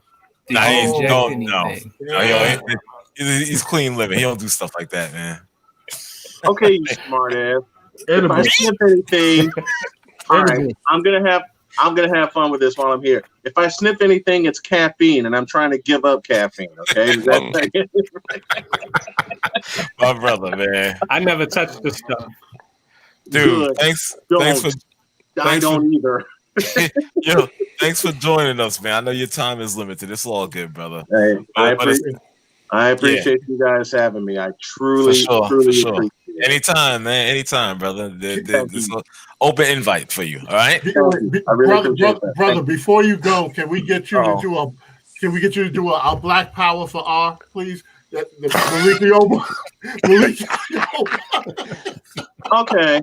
I'll do better than that. I'll leave y'all with this. Okay. One of my favorite public address announcers of all time was the late, great Dave Zinkoff, who announced at the Spectrum for many, many years before he died in 1985. And my favorite name to hear announced live or on television or whatever, in an impression of his voice was Julius the Doctor Irving. Thank you, brother. Thank you, guys. I love y'all. I'll see you later. Love y'all too, man. Love you too, brother. All right, man. Have a good show tomorrow. Indeed. Yo, we're gonna change it up a little bit. Had enough of I'm NBA'd out right now. Sorry, Bishop. Well, I gotta bring up some baseball. I just have to. Yeah. First, I know Dom is here, so we're gonna talk about this. New York Yankees, they took game 1 of that American League Divisional Series out in San Diego. Giancarlo Stanton did his thing. 2 home runs, won a grand slam. So there was an actual sighting of him. In the playoffs or whatnot. He did his thing. And my man Garrett Cole went out there and he was solid. Can't get mad at that. Yo, my thing was this. I was actually concerned about this matchup, before game 1. I was, because pretty much Tampa Bay has owned the Yankees during the regular season. Let's keep it real. You understand? But now the playoffs is a beast of a different nature. You understand? The regular season is regular season. Now it's the playoffs. And to see the way the Yankees have been playing, their offense is clicking. You understand? Obviously. Stemming from that wild card series with the Cleveland Indians and whatnot, they're playing well, and the pitching is doing just as well. So I have to give them props. I'm actually starting to believe that maybe they can actually take this series. I'm growing a little bit more confident, in the way they're playing. I'm getting real confident. So let's see if it plays out. I got a question for Dom and you are and I saw what you posted Dom on Twitter in regards to Giancarlo Stanton. So did he step up so far? Has he stepped up? Yes. Matter of fact, he has eight of the 13 runs the Yankees have scored in the two games. He has 8 of those RBIs in 2 games. And they're losing today 5-4. Okay. All right. What inning is it? I know I saw 5-5. It's 6-4 now. The 5th inning. 6-4. Okay. All right. Okay. Well, but see, I will say this, guys, and I know I mentioned all of this during the season. I never gave up on Stanton. I almost gave up on what the Yankees was doing to Stanton, but I never gave up on him. You know, he's only the 3rd Yankee player to ever hit a home run in 4 straight playoff games. Lou Gehrig, Reggie Jackson, Giancarlo Stanton. Think about that, guys. And a lot of people, we know it, have given up on this guy. He's hurt. Right. And the funny thing is, you know me and my numbers. Right. I looked at the Yankees and the Rays numbers, and it's amazing that the Rays beat them like 8 out of 10 games this year. The only statistic the Rays are better than the Yankees is earned run average. What? That's it? That's it. And it was 356 to 435. But the Yankees, with their suspect pitching, even falling behind in the ERA, had a better batting average against. The batters only hit 236 against the Yankees. They hit 238 against the Rays. Those are the only 2 categories, guys, that are even vaguely close. Right. The offensive numbers, how they say it, forget about it. It's not even close. I'm sitting here thinking, and it hit me. The Yankees. Again, we say this every year, guys. All the injuries. Yes, you have to deal with it. You have to move on. But this was a short season. They had a lot of injuries. But you know what? When you look at them as a team, I don't know how the hell the Rays beat the Yankees 8 out of 10 games other than the injury. They have them in no category, guys, except ERA. That's what I'm saying. With those numbers you just put out there, I'm not gonna lie to you. I wasn't even aware of the numbers like that. It's amazing to me, just as you just said, how they took 8 out of 10. You know, that's crazy. You know, so and they were up 5-1 tonight, and the Yankees cut it to 5-4. Now it's 6-4. Okay. So and it's still early. Well, I mean, it's still early. It's still early. Yankees are 1 home run away. You know, exactly. That's the way they play. I will say though, you know, I'm not Yankee fan or anything like that, but I will say they definitely they play much better without Kyrie. Guy's gonna have me drinking and smoking. Exactly. You know what I mean? Here's the weird thing, though, guys. The Yankees have 4 runs tonight. Guess how many hits they got? 4. 3. Oh, that was close. And two of them were Stanton home runs. Right. He drove in all the runs via home runs. Wow. Jesus. We're back to that again. Yeah. Yeah. I don't like that. I think they hit 4 or 5 home runs last night, maybe 4. Now 2 tonight.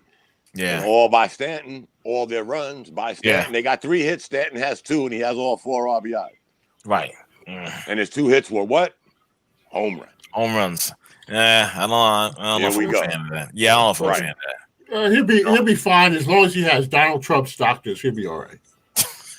And I'll tell you what, though, I'll tell you who's becoming a disappointment. I hate to say it. Aaron Judge. Yeah, here comes the Judge. Yeah, I mean, damn, man. This is not too well. I can't say. I'm not going to say that. I'm not, because that's not being fair. I know I've been kind of hard on Aaron Judge, to be perfectly honest. You know, I said about his, him staying on the field and being healthy and whatnot. That's always been a concern for me, because I noticed, in years past, I'm like, I'm starting to ask Max. I said, Mac, has this guy ever played over 140 games in a season? You remember me asking that, Mac. I'm like, I said, wait a minute. He's great and all, but I'm like, the durability, I'm like, I have an issue with. So now you're not producing. I got concerns, man. I got legit concerns. Nobody can tell me different, man. And now it's the playoffs. 2 games, 1 for 8, 4 strikeouts, no RBIs. Come on, man. I got another one for you, R. Yeah. Our catcher, Mr. Sanchez. Oh man, that's an enigma in itself. Right there. Listen, he's been pulling all season. He's pulled a Wesley Snipes disappearing acts on HBO. So much so that they even took him out of one of the games during the playoffs for the backup catcher. Yeah, for the backup catcher, and he hit a home run. The backup catcher hits a home run. right. Cole can't pitch to Sanchez. Oh man, yo, this guy, he's doing like an impersonation of that. What's that Orioles player? Chris Davis? Yeah. Have you seen Chris Davis's numbers? Worse. Ooh, horrific. Yeah, he's on that level. And he's just like batting 0.00. Jesus. And he's batting 9th. He's batting 9th in the order now. And yet, remember Sanchez. And remember, guys, this is the guy that was touted as the best hitter. Oh, you understand when he first came up? He was hitter, not home run hitter. No, hitter. Exactly. Pure hitter. Right. Yeah. I remember. I don't know, guys. I didn't give up on Stanton. Right. But I got one foot on the banana peel and the other one out the door when it comes up giving up on Sanchez. I'm sorry. I love the Yankees. I hear you. But he has been an enigma for a year and a half now. Well, the shortened season this year, last year, and then the postseason. He's been a and we know, guys, he's not the greatest defensive catcher. Exactly. So now if I said this last year, when it comes a time where he can't hit, we already know he can't field. Right. What are you doing with him? Yeah. Can't make him a DH. No. Because you got too many of them. Exactly. He ain't better than Stanton. Stanton probably better than him left-handed. I mean, the guy's batting a donut in the playoffs, man. Like no hits, guys. Serious. Below the Mendoza line. No, he ain't even. There's not a Mendoza line where he's at. Mendoza line is like 100. I said below. He's below. Yeah, he's sub-freezing. He's sub-Mendoza line. It's really crazy. Let me just throw something at you guys real quick. He's consistent. Yeah. You know? Well, here's the thing. I'm going to show you guys real quick. Is it due to the Yankees' home run or bus play style that could be affecting as well? That's from my boy Black Catcher Production. You know, and this has long been a thing that we talked about here, you know, on In the Paint for a while, man. It's the all or nothing. Absolutely. You understand? It's the all or nothing. It's either a home run or that's it. You know? Right. Outside of DJ LeMahieu, we don't have any guys that are contact hitters really. It's either a home run, a strikeout, or a fly out. Yeah. Right. You got two subpar good ones. Porcello and, believe it or not, Hicks. Right. Is batting 800 in the playoffs. He's at least a contact hitter with power. He'll get some contact. Yeah, for sure. But everybody else after that, look what's happening to Torres. Our highly touted Gleyber Torres is now another one who's yanking his whole body to try to hit a home run to left field. Exactly. Doesn't make any sense. He's a hitter.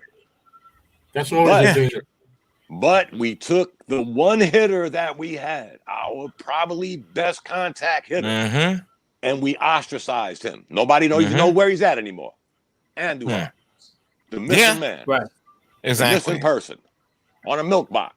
Doesn't make any sense. Where's he at? He's on a milk box. Sitting on the bench. He ain't even on the team. He ain't even on the team. No. Jesus. That's right. He's somewhere in Scranton. Can't be there. Maybe in Staten Island. There's no minor league ball being played, so he's not even in Scranton. Nobody knows where he's at. His agent is bitching. His agent is bitching of what the Yankees have done to him. And you know what? Let me ask you this. Stand on, guys. Let me ask you this, Dom. Do you think he should have been given a longer leash this year? Even with, it being a short season and the Yankees trying to do what they need to do? Of course. Because again, we just mentioned, let's just throw 2.5 names out there: LeMahieu, Hicks, or Chella. Mm-hmm. Who else do you have as a contact hitter? But we forget what this kid did before he got hurt. Mm-hmm. Right. Most doubles of any rookie, more doubles than Joe DiMaggio. Yep. He batted almost 300, was the rookie of the year, got robbed of the rookie of the year. Let's just be honest, guys. This guy was a stud, and everybody complained about his defense. He had 10 errors as a rookie, and they made it sound like he was, playing for the Bad News Bears. 10 errors. Right. And he's your only contact hitter with a little bit of pop. And now you take everybody other than the 2 to 3 names we just mentioned. And we said this a couple of weeks ago. They got items. R gets hurt. We bring up another home run hitter to take R's place. Not a contact hitter. Exactly. A home run hitter. Yep. It's ridiculous. It's crazy, man. They either pound their way to the World Series, guys, or they're going home. It's just that simple. Right. I hate to say this, but I think they'll be going home. I don't want that to happen. Oh no! I'm sorry. I'm gonna be the wet blanket on the call here. You know what I'm saying? I don't think so. Then 28, you got to wait another year. I'm sorry. It's just not gonna happen in my eyes. I'm sorry. These guys, it just kills me. Kills me to even say that. Do we put that on Cashman? Do they need some different bats? Do they need more? We know they need more pitching. Well, you know what? This is a very difficult question to ask me, and probably Dom and Dave as well, because you got to give Cashman a little bit of due. He's made some swift, moves or whatnot, and I think that has worked out for the most part. But then again, there's other moves too that maybe you shouldn't have made. That sounds crazy. Right. I know it comes off as sounding crazy. I get it, but it's like what's the saying? The best moves you can make are the ones you don't do at all. Right. I think that's the only way I could describe it, man. Because there's certain things I'm like, well, why didn't you move this guy, Clint Frazier? Why did you know what I'm saying? Why are you not playing Miguel Andujar? Why? You know what I'm saying? It's just a whole mishmash of just different scenarios, man, which could have been handled differently. And maybe they would have been better off. You know what I'm saying? Right. So, it's hard for me to even answer that, to be perfectly honest with you. And what they did tonight was kind of strange. They gave that kid that I was talking about in the beginning of the year that I thought should have made the team, Debbie Garcia, 21-year-old, hard-throwing right-hander. Yes. He pitched 1 inning.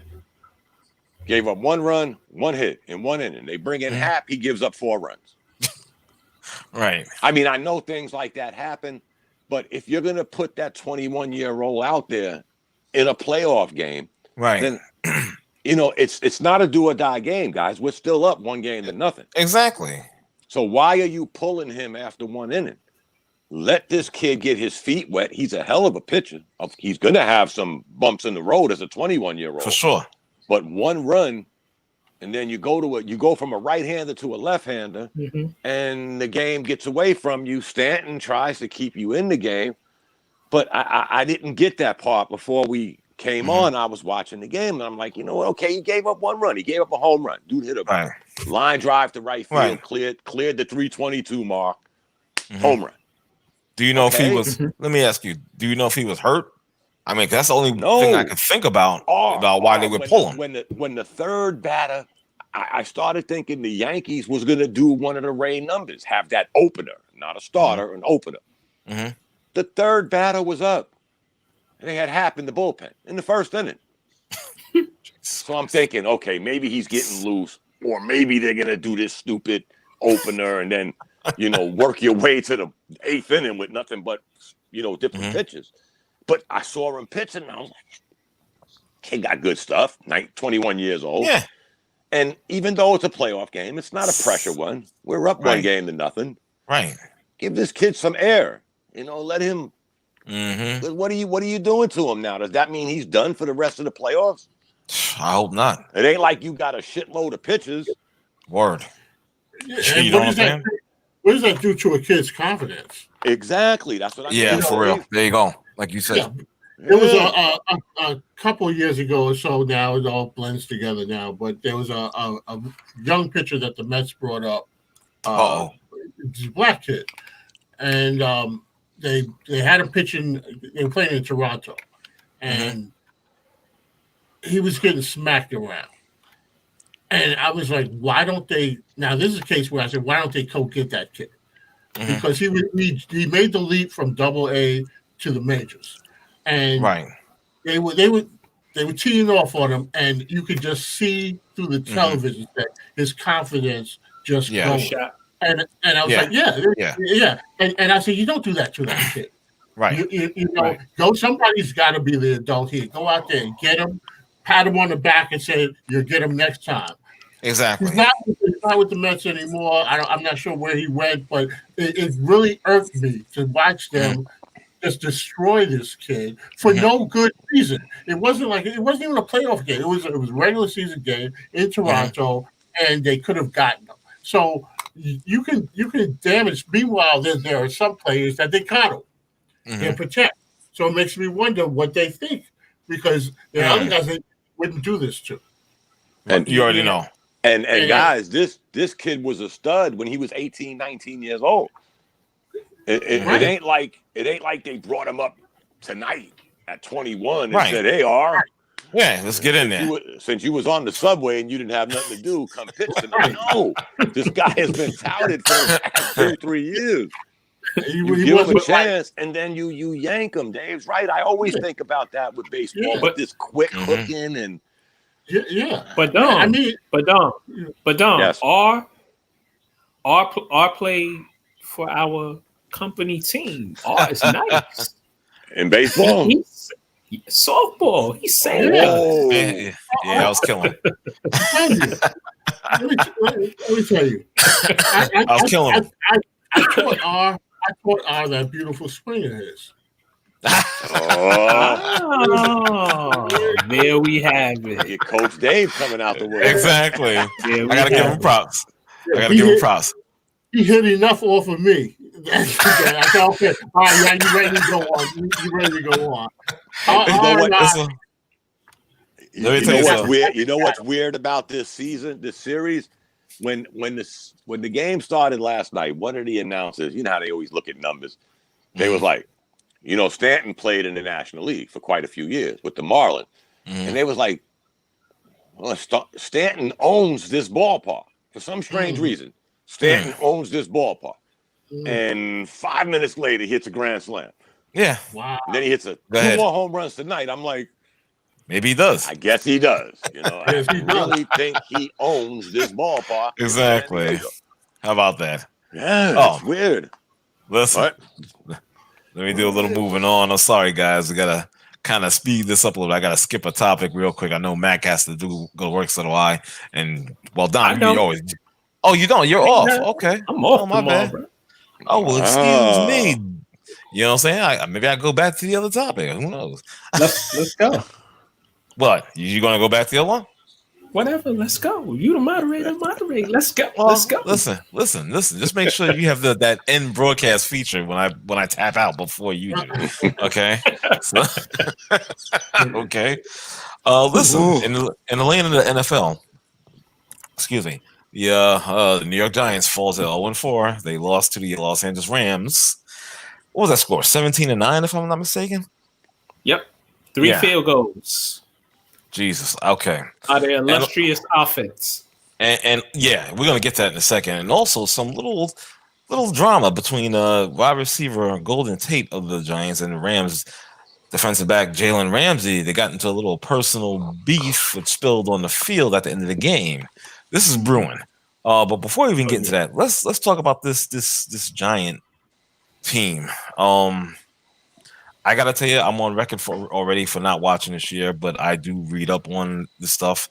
And what's wow, no Saquon Barkley, obviously.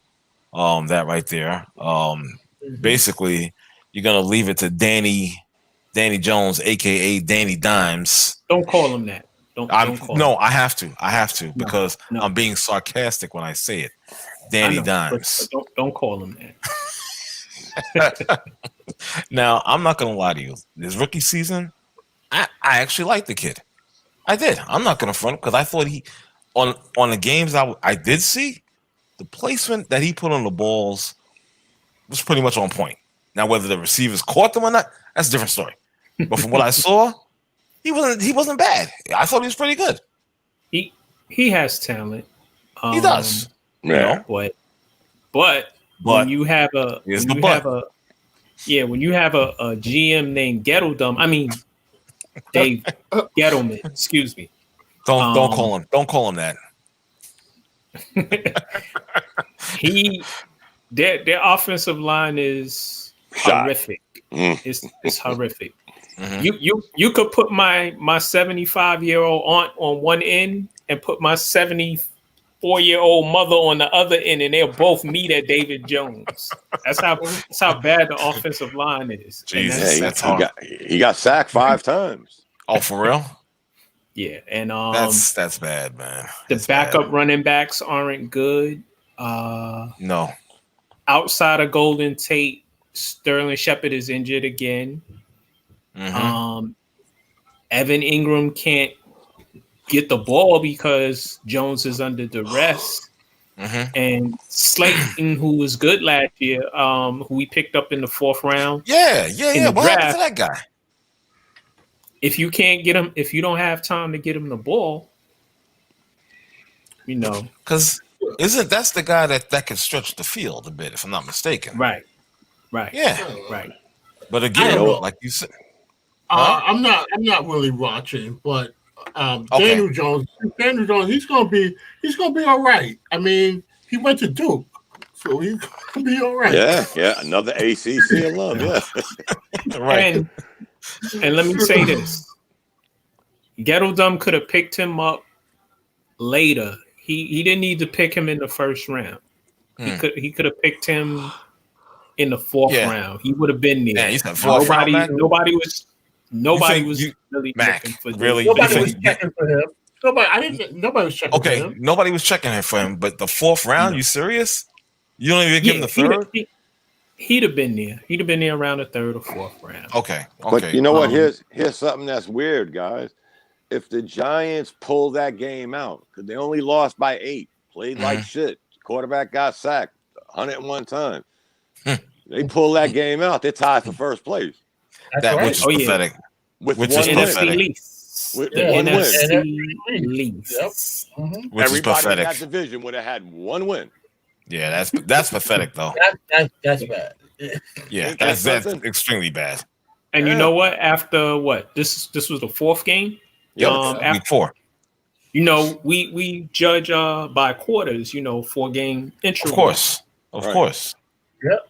The Giants can go on a miraculous run and make the playoffs. Yeah, right. Yeah. Oh God. They got a big one this weekend. Don't they play the Cowboys this weekend? Right. Oh.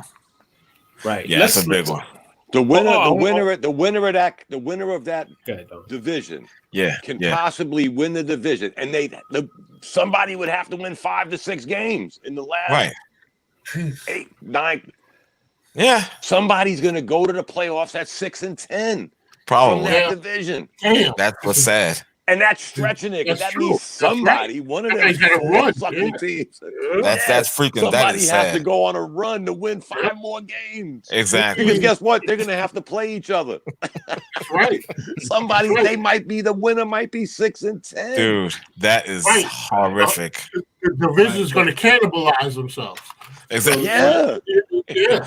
For real. He's gonna have 6 wins and go to the playoffs. Like I said, that's shit. It's gonna be the damn turkey bowl. Or can I get my Jaguar right on and spill the tea? Oh Lord, go. Oh.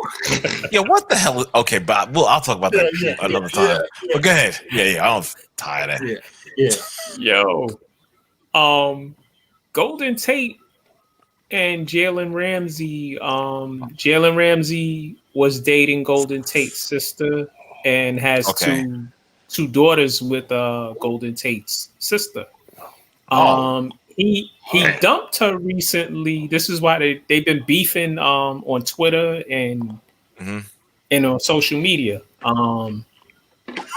So Jalen Ramsey left his sister for an Instagram model, allegedly. Damn, we done turned into the Wendy Williams show. So we done had Malik so they've been going, and now Wendy Williams. Right. So they've been going back and forth. Jesus Christ! It came to a head. It came to a head yesterday. I guess Jalen Ramsey was doing his menace to society, and he was rolling up on Kane. Yo, I don't like how you dogging my sister. So wait a minute. Wait. So you mean to tell me that this guy left the sister of Golden Tate for allegedly. Okay, allegedly for an Instagram model? Yeah. Okay. You know what? Model. Wow. See, this this is why I just hate this society. I do. I just hate this society. This society is so full of shit. I hope, allegedly, that this guy gets the clap from this thought. Also, I'm serious. And I hope she drains him from every dime that he could possibly make in the NFL.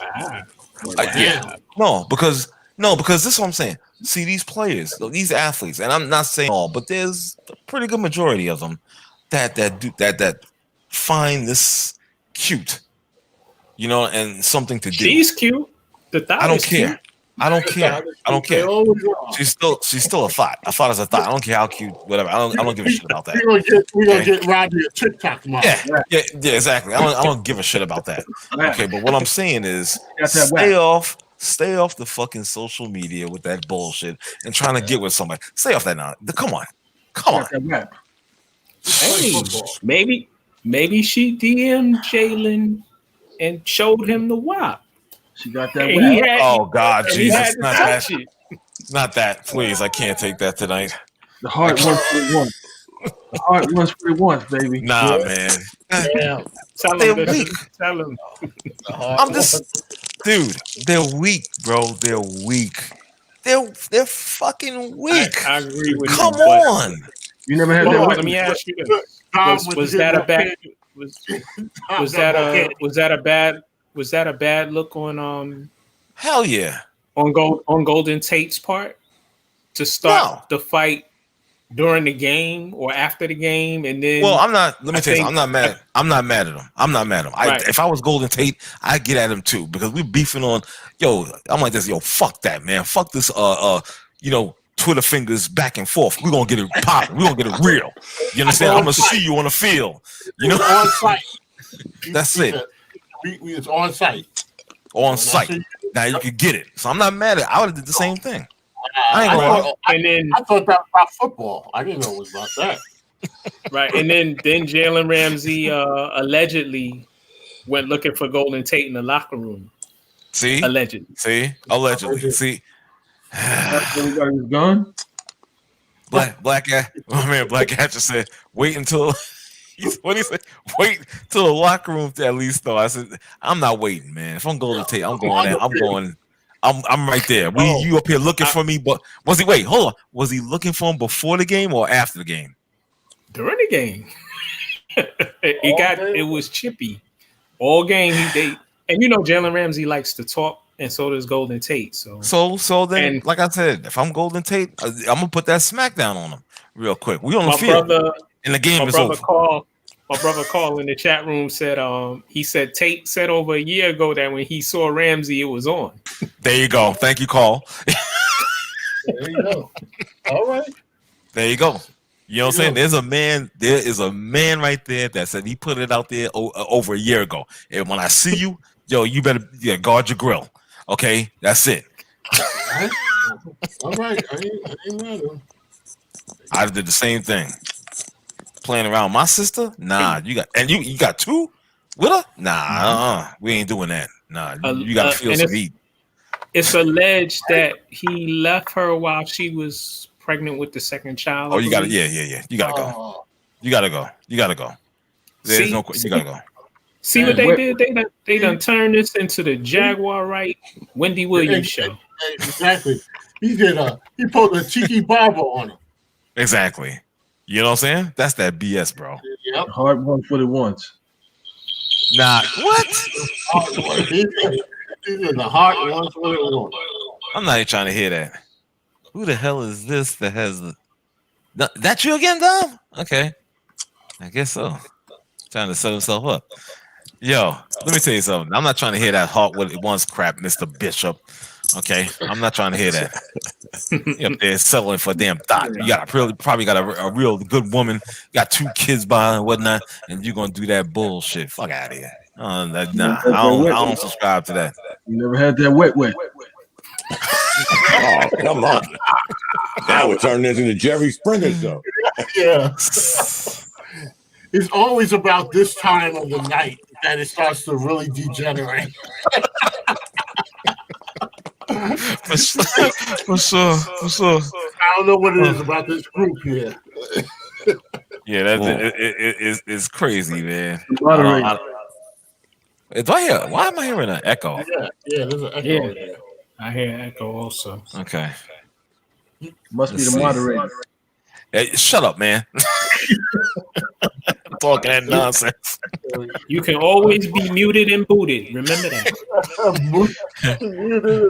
Nah, we can't do that to brother the bishop. We can't do that to the bishop. Yeah. Listen, I think it's correct. He is my Blue Devil brother, but it's there. It's still there. Yeah. It's still there. I don't know what's going on. Okay. This is weird. I think it might be me, guys. Yeah? I think let me try to go back to mine. Okay, so is it still doing it? No. Okay. No, we're good now. Yeah. Because I saw 2 of you down for a second. I was like, okay, what the hell's going on here? I switched back to my iPad because it was dead, so I grabbed my other iPad. Okay. I thought I was in like bizarre world for a second.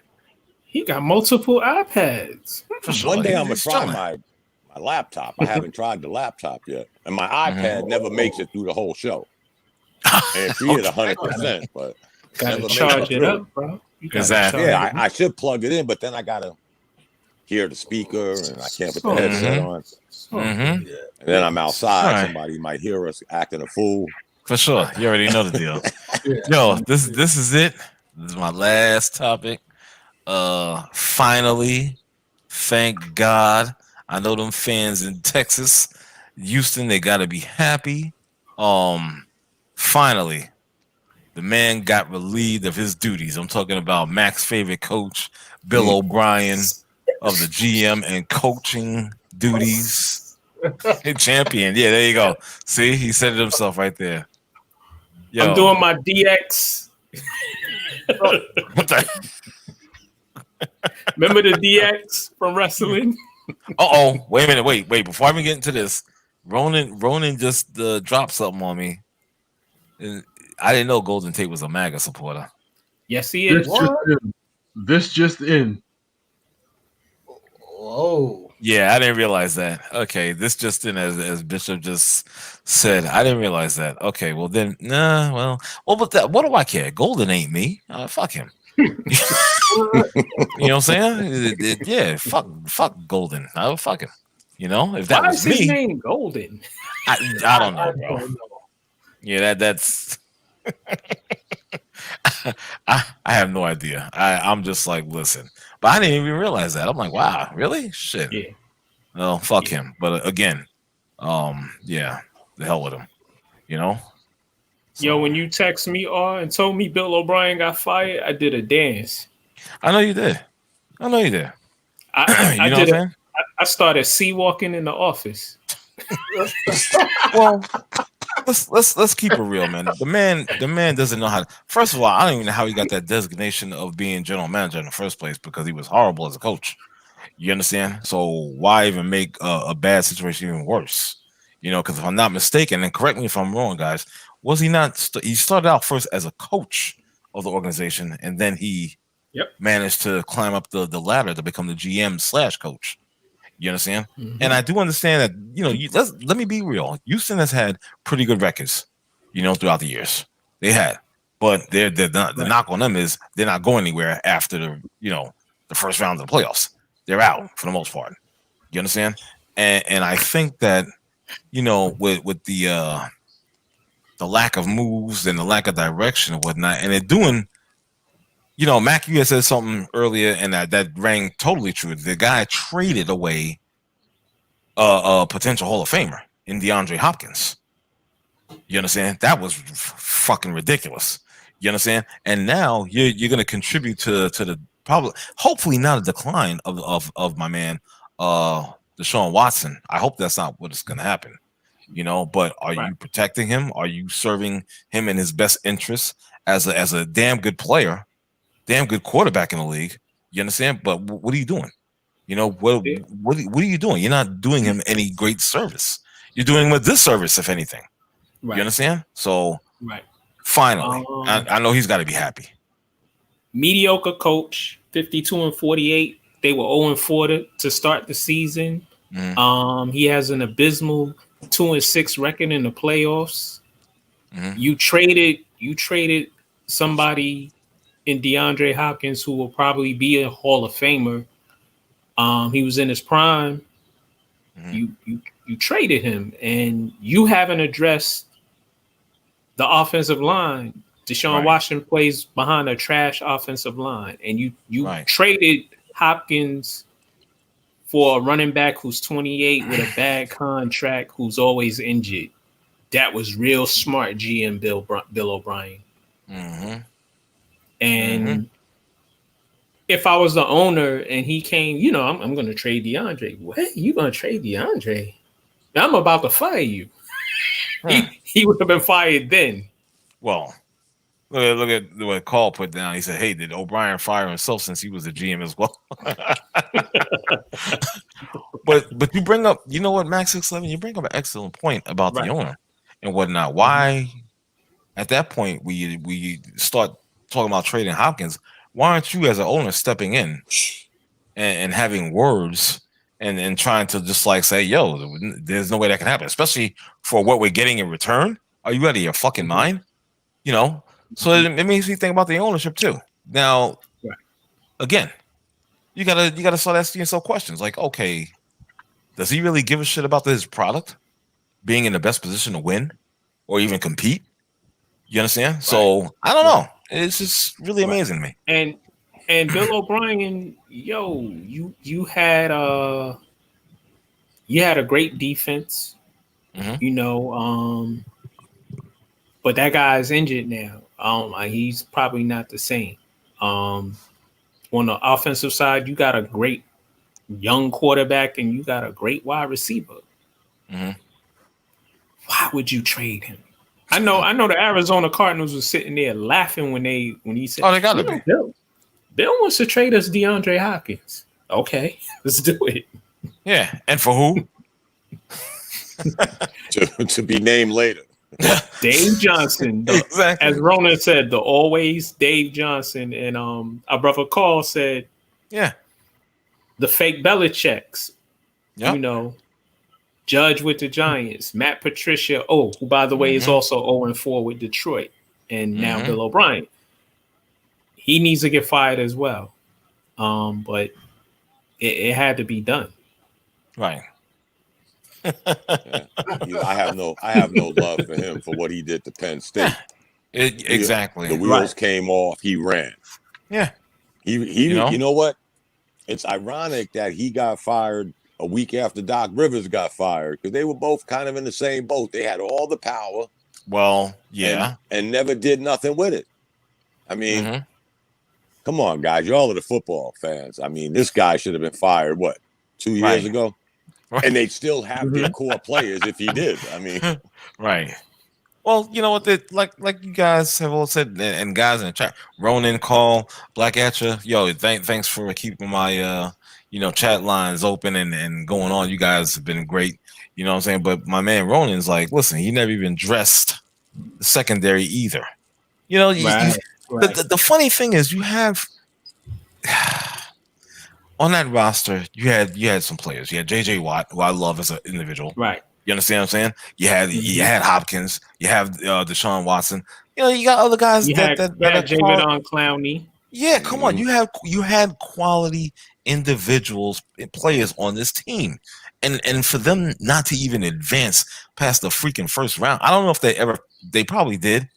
You know what I'm saying? But twice. I'm about to say more times than not, they've not going past the first round of playoffs. You know what I'm saying? And I'm just like, come on. You got something to build on. It's not like you're fucking working with the Giants or the Jets. You got something to fucking build on.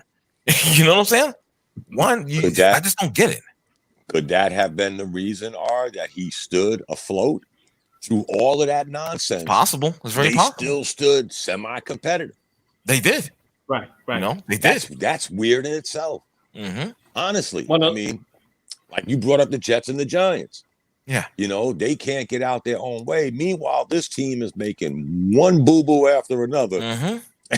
And they're still staying competitive, except this year. Right. I think they're 0-4? They're 0-4. I don't think they won yet, have they? Mm-hmm. Nope. They're 0-4. Last year, Dom, they were 10-6. And the previous year they were 11-5. So you are right in that he kept them competitive, but we all know what was going to happen. He's similar, not saying he's like D'Antoni, but similar in that it'll be a good regular season, but once you get to the playoffs, it's a wrap. Or a Doc Rivers. Because remember, Dan Antoni, as much as we bash him, he never had full control. You know, Doc Rivers and O'Brien, they had full control. You know, the only person they answered to was the owner. And I think R brought up a good point. How did he sit back and watch it? Yeah. Again, was it just mediocrity? Hey, we're still winning. We're still making the playoffs. We're still getting extra revenue. There you go. There you go, Dom. Yep. I was just about to ask, what kind of owner is he? Because if he's anything like Dolan or something like that, then yeah, could be cut from the same cloth. But the difference between this owner and Dolan, again, through all of this fuckery, he still had a winning product on the field. Yeah. Where the Knicks can't say that, you know, all their fuckery and they can't get out their own way. Right. But for some strange reason, guys, especially since I met y'all been talking about this guy since I met y'all. And guess what? They stood above water. Right. Except this year. And here we are. Hey, I think it's just karma. Finally. You know what I'm saying? That's biting them in the ass. And thank God for that, you know? No, seriously, thank God for that. I just wish, you know, that maybe the Jets, you know, I don't know why teams are against I don't know. I don't know why teams are against like making these mid-season in-season, you know, dismissals. Yeah, dismissals. I mean, and you would think, guys, again, I'm not a big NFL guy, but after 4 or 5 games and you're 0-4, 1-5, your season's over. Right. You know, you got a golden opportunity to just, put a new horse in the race. You ain't going nowhere. You're not. And so why continue? Yeah, why continue to go with the same person? It doesn't make any sense to me. Because if O'Brien got fired, why is Gase still a coach? Yeah. Thank you. That is unbelievable. Serious. Why is Patricia still a coach? Thank you. There you go. Yeah. But again, even with Detroit, guys, they at least stay competitive. They've blown almost. I watch Red Zone every night. If you look at it, the Lions have blown every game they played this year. They was winning in almost every game they were playing this year. Somehow, some way, they lose. Yeah. Where the Jets, the Texans, the Giants, they really haven't even been in many games. No, they haven't. and they said, okay, coach got to go. They haven't. That's what I'm saying. And meanwhile, this guy who probably did worse than O'Brien because he's ostracized every star the Jets have had. And he still got a job. And you're 0-4. Right. Really? Come on. Again, I'm just so against that. We'll wait till the end of the year. No. Listen, fire this bastard. Okay, and let this guy Greg Williams, take over the reins on an interim basis. And the first day in which you're allowed to fucking hire NFL coaches, you should take a run after that guy Eric. I forget his name. Last name. Bieniemy. Thank you very much. Yeah, couldn't get it out. Yeah, the very first fucking day that you can hire a coach, bring that guy to the New York Jets. But then again, as I'm thinking, do I really want to do that to the brother? You know what I'm saying? You know what? Houston might do it. Huh? The Texans might be the ones that get him. Oh, God. Yeah. It's only a matter of time before this guy gets a job. I mean, I just don't want to see this brother go through it if he ever got hired by the Jets, because you already know how I feel about the Jets. They'll never experience any type of success. You got a quarterback from USC, which is, everybody knows, it's a garbage university when it comes to transitioning to the pros and whatnot. I mean, just like I said before, Carson Palmer is the best of the worst. That's not exactly a ringing endorsement. Jesus, I don't know. USC still living on the days of O.J. Simpson, Anthony Davis, Charlie White. Marcus Allen. Yeah, and those guys weren't quarterbacks, exactly. Right. Except I think Rodney Pete. Okay, Rodney Pete, I might give him. And believe it or not, the guy that went on to become an actor, Mark Harmon. Who? Yep. Mark Harmon. Oh shit! Damn, really good there. He could have gone to the NFL if he wanted to. He decided he wanted to be an actor, and I didn't realize that. Yeah, he was a hell of a quarterback.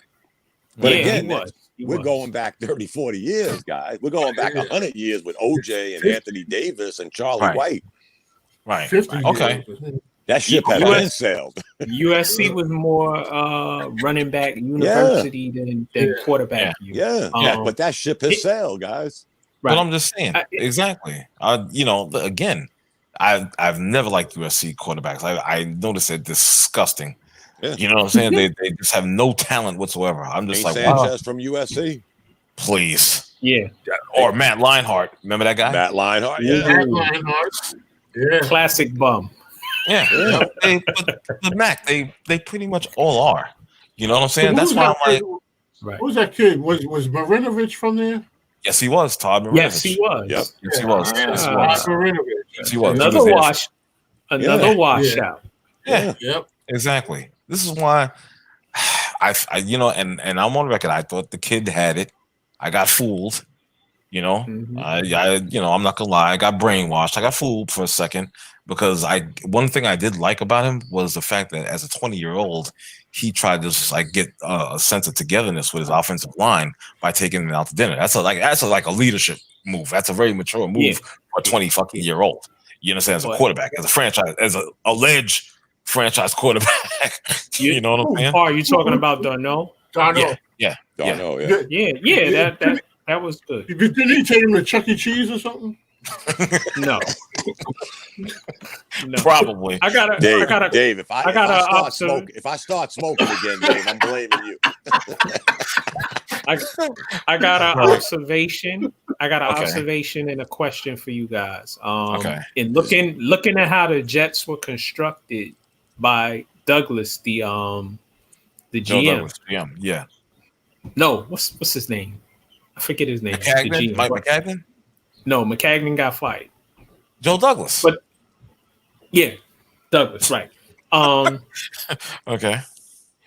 In the way he constructed this roster, he signed a lot of 1-year deals or deals that the Jets can get out of. The Jets have money. They didn't spend a lot of money this year. Instead of re-signing Robbie Anderson, he bought a receiver, Gresham. I forget how you Gresham Perryman, however you pronounce his name. Yeah. From Tampa Bay. He gave him $6.5 million, and the dude is injured. And when he's in games, he's dropping balls and can't get open. Again, a nobody. Right. The offensive line is trash. He signed a lot of people's garbage. He signed guys on people from people's offensive lines who were trash, and they didn't want, or they were backups, and gave them little money. I think he set Gase up so that he could fire him, and then he could hire a real coach. What are you guys' thoughts? That's an interesting theory. Because you know what, very interesting. They've, if I'm not mistaken, the Jets have had cap space for the last 3-4 years. Yeah. McCagnon, he spent money. He spent money that year. He got Decker and he got Fitzpatrick, Crowder, and right. And he really didn't spend any money. And you're right. The last 2-3 years, the Jets have had money. Right. And they went totally against what they used to be. Remember, they always concentrated on their defense. They was like a poor man's version of the Panthers. Right. They always had a good defense, and they never worried about their offense. Then all of a sudden, you had a good defense. You have money. Why aren't you working on your offense? Right. I could never understand that about them. Right. You know, that really threw me for a loop. Every year you'd hear, the Jets are in a good position with the draft. They got cap space. Right. But nothing comes out of it. Nothing comes out of it. It's sort of like our defending Mary J. Blige on Power, Mark. Oh, wait a minute. No. Time out. He blew up your spot. No. Let me tell you why I defended Mary J. Blige on Power real quick. I know this is getting going left again. But Mark just started it. I saw he tweeted me. Oh, bastard. He lying on me. Let me tell you something. Hold on a second. I want to show you guys. Carl Bristol says, "Hey brother, if y'all on Twitter, y'all need to follow this page called Awful White Quarterbacks." I definitely will. But let me get back to this defending Mary J. Blige. Now, see, I'm being nice because one, I think that this is Mary J. Blige. This is her real life before she became the queen of R&B. Okay, I can actually. So she was the queen pin in Yonkers. Hold on, I can actually maybe not the queen pin, but maybe a few levels lower than that. But I can actually see her living that lifestyle and acting that way. I'm sorry, I can. I just I don't see her with the what's that shit you tie around your waist or an apron. An apron, baking cookies in a fucking kitchen. I'm sorry, I don't see that. Okay, so therefore, I think there's more correlation between what she plays on Power than her previous life before the whole, getting with Puffy and becoming the queen of R&B. So to me, it's like a natural fit. When I saw her in another movie being a cop, I was like, oh, hell fucking no. Oh, that's why am I even watching this shit? You understand? So, guys, if it's so go ahead, Dom. It pains me because my wife watches the show with me sporadically, and she's a big Mary J. fan. She dragged me from Pennsylvania, somewhere in Jersey, to see this outdoor concert with Mary J. Blige. Okay. And y'all know Mary J. It was like an hour and a half worth of men bashing. So I'm watching the concert. Sure. So I kind of fell, I fell for it. But come on, R. She's like a fish out of water. I'm not going to disagree. I just think that she's more comfortable in this role. She's just reading lines, bro. Yeah. The teleprompter is right there. And what kills me is she curses every 5 lines. Again, a natural, kind of like trend. Yeah, come on. Come on, Art. No. It's gotten to the point now because I wake up early on Sunday because Stars has their stuff on demand early, so I watch it in the morning. For sure. And it's like every time it comes to her scene, I grab the remote. Wow. I'm trying to fast forward through it to avoid the pain. I'm like, this is and they call me heartless and whatnot. But I'm thinking to myself, one, as me and Mark was discussing today, they should have left it alone. Ghost died. Tommy goes to California. Call it a wrap. Let's stop this. This isn't Marvel. Wait, hold up, Dom. You're throwing out some spoilers out there. I haven't seen it yet. Oh, okay. No, you never saw Power. Oh, I'm sorry. But anyway, this isn't the Avengers. You can't do a 1, 2, and 3 Spider-Man, Iron Man. No. Right. It's Okay. It's the Power universe. Right, but okay, Mark, I'll buy that. I was hoping you said that. But you could have found somebody better. Okay. Come on. Well, you know what? I think they were trying to sell the show, so she's a name for sure, and she's acted in some other stuff. And Method Man is believable as all get out. He's fantastic. He's fantastic. As the seedy lawyer, all his scenes are beautiful, and he's doing great. But it seems like Mary J is she doesn't feel comfortable. Okay. It's like she's just reading the lines, and I haven't seen it. And I've heard. Very very stiff. Yeah. The kids playing her sons are really good. I like Woody McClain as an actor. Yeah, he's good. He's good. One of the guys who played in the New Edition. Yes. Story. Okay. He's good, and the guy playing the younger brother is really good. And Tariq he's actually a little likable. He's likable to me. He did like a 180. The kid's been a pain in the ass in every role he's ever played. Every role. Right. Yeah, who would have thought that? Yeah. I can't stand Tasha's character. I can't stand her. I want to punch her in the neck. I'm sorry I did this. And that's a tribute to her being a great actress. Right. I like her as an actress. Yeah. But they should have left it. They should have left it alone, guys. They should have said, all right, Ghost got ghosted and Tommy goes off to Cali. Shoot the guy in the eye before he leaves. Let it go. Just let it go. That scene was so brilliant. The guy that played the dude in the glasses, I love him. He was hilarious. I'm sad that they killed his character because his character was hilarious. As you would say, Mark, in the Power universe, dude survived. He made it to the last show. Let me tell you, didn't make it 4 or 5 episodes. You got that right. My man it to the last show. My man Carl was like, he's asking me, he said, so you're saying that she's playing herself, married? Yeah, pretty much. She's playing herself. Not doing a good job at it. I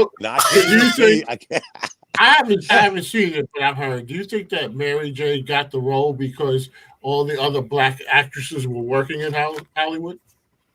You know what? I don't know. Like I said, I think David, they were trying to sell. I'm being facetious because I know. The same. She got the role because she was the only person that was close enough to that lifestyle. You understand? That's just what it is. She was, but that don't work. They could have.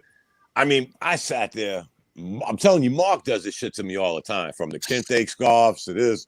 He gets me into this nonsense. He had me actually thinking, oh man, maybe Brandy.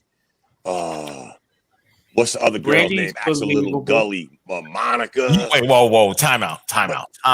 But Brandy doesn't look like a mother though. Right. Brandy still looks young.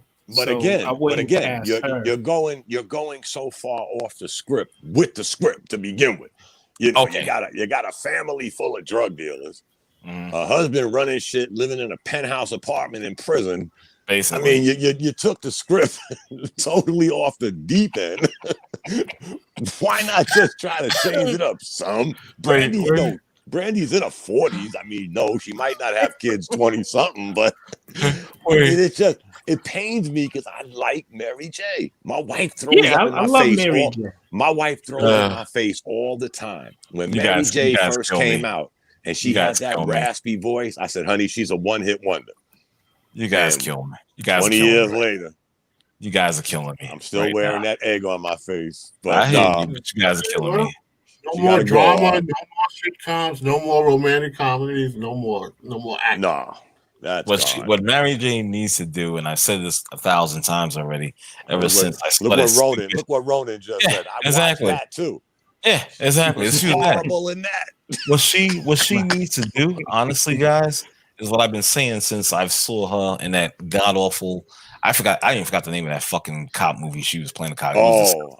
I forgot the name of that joint. And I paid for it on Amazon. You paid for it? Yeah. Oh my god, what the hell's wrong with you? Yeah. Oh, come on. Oh, not you, Tom. Not you. But I actually bought it so I could watch it again and again. But it sucked, dog. It was disgusting. What she needs to do, and Black Actor Productions says retire. Besides, if you're not going to retire, what you need to do is possibly get on your knees and see one of these hot young. Excuse me. Excuse me. Excuse me. I mean, what I meant was get on the phone, not on your knees, with one of these hot young producers.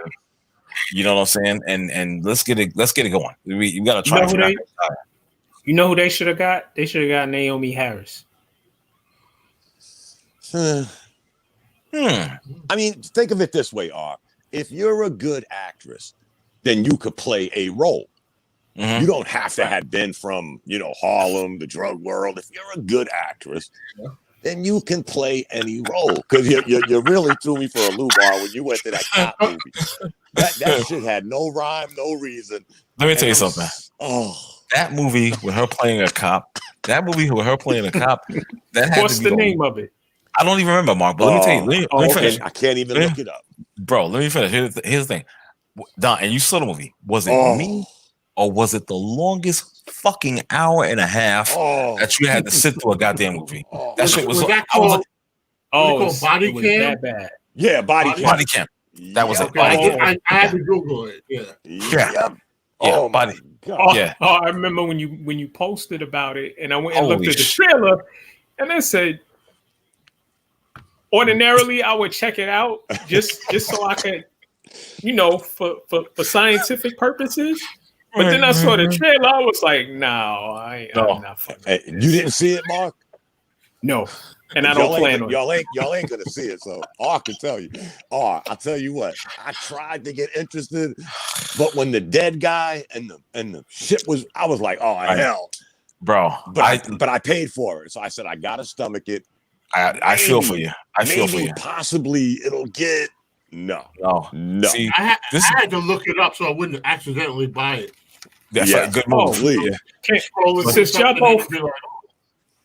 both watched the show, I can't stand the two professors. I can't stand that storyline.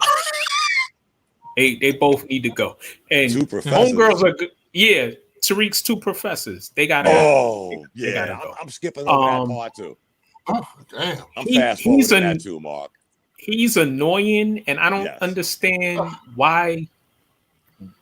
What's her motives? The female professor. She's god awful beautiful though, But here's the part that throws me for a loop, Mark. When they be getting all up in Tariq's face, and even Mary J with her little drug world. I mean, normally drug dealers do research on other drug dealers. Right. You don't know who this clown's father was. Really? His father and his uncle were like, did y'all skip over that part? Did y'all do a background check on him? Yo. Hell yeah. That's weird. You heard what she said, right? She said, yo, all I know is everybody around him die or go to jail. Y'all need to watch him. Meanwhile, he's the one killing him. This dude's father and uncle damn near wiped out half of New York City, and y'all never heard of them? Really? Right. Right. That's crazy. I think either Black Atcha or probably Carl or Ronan had a point where they were saying that the right, and I do agree with this. The writing has become so predictable. You know what I'm saying? It's that but it has been. Wait.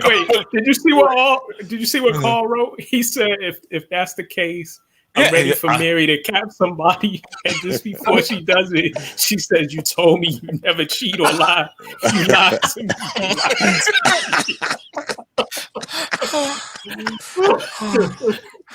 Oh my God, dude! They gotta bump her off. We gotta move on from her. No, she can't survive a season.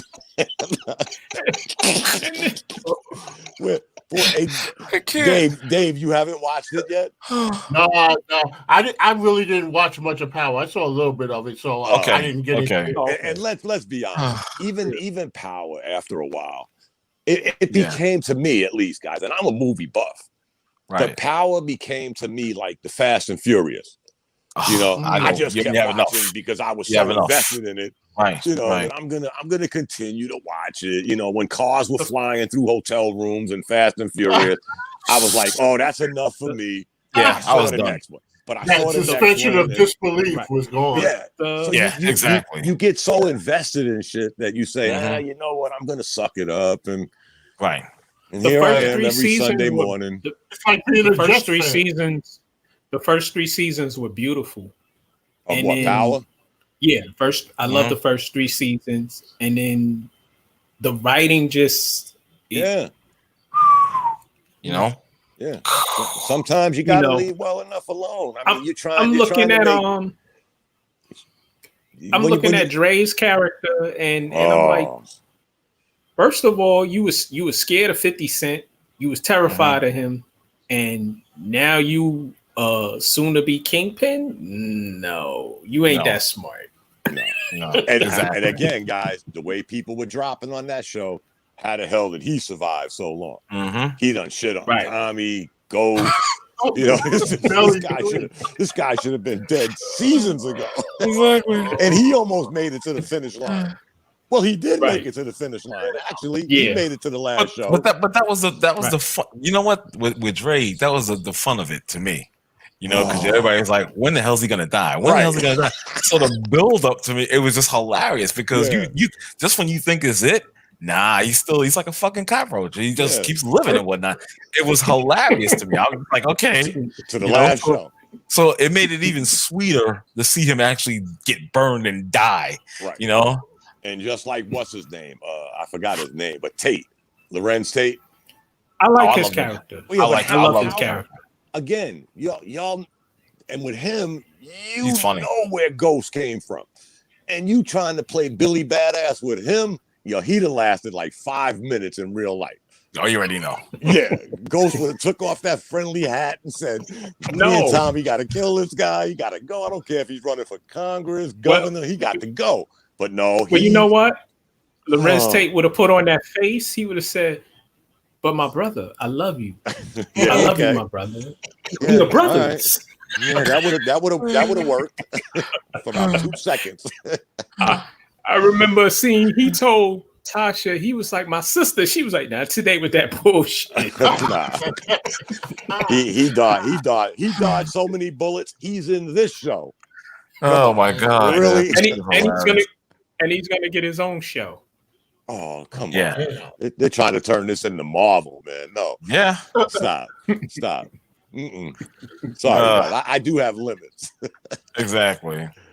Yo, let me get ready to get out of here because I got to work in the morning. So, but it's been a hell of a show, man. We get into sports, but we get into all sorts of crazy shit as usual. Well, what else is new? Power universe. Power universe. Listen, let me give before we leave. Let me give a shout out. Mary J. Blige needs to contact my brother Choice Skinner. He's an actor and he's an acting coach out in LA. He's about to move to Georgia. Check him out. Check his school out. Because he actually taught Ghost. Ghost is one of his proteges. So okay. There's hope. Mary, there's hope. Mary, get with Omari and ask him. You know Troy Skinner, because I'm not believable as a queen pin. I keep cursing, and I'm waiting, for the dude from Jodeci to come out the room. That's what I'm saying. She's lived that. She's been there before. I'm telling you. And your famous words. I can see it. And your famous words are "Hope springs eternal." Listen, let me thank the people in the chat room. Black Gatcher Production, Ronan Black, Carl, thanks for joining us, man. Everybody for watching and whatnot. I appreciate the support. Mac, appreciate the support. And I guess we're gonna be, unless something unforeseen happens, I guess we might be back on Friday night, possibly. Yes. Yeah. You gotta work? Nope. You? Hey. You know, David, thank you for joining us. Dom, of course, the Bishop. Thank you guys. And last but not least, salty as Kevin. Leave him alone. Oh, he's salty because the Lakers is winning right now. It's 93-88, 2 minutes, 39 seconds left in the fourth. Whoa. Yeah, he all salty. Yes, close. Hell yeah. I'm about to get on Twitter and get at him. Don't leave him alone. Leave Kevin alone, man. No, all right, guys. You know what grinds his gears the most? When I tell him that he loves, he hates LeBron so much he loves him. He's like, I don't know what that bullshit is about. Stop saying that. All right, gentlemen, let me get out of here. All right, peace out. Thanks Thanks again. Later, fella. Thank you. All right, guys.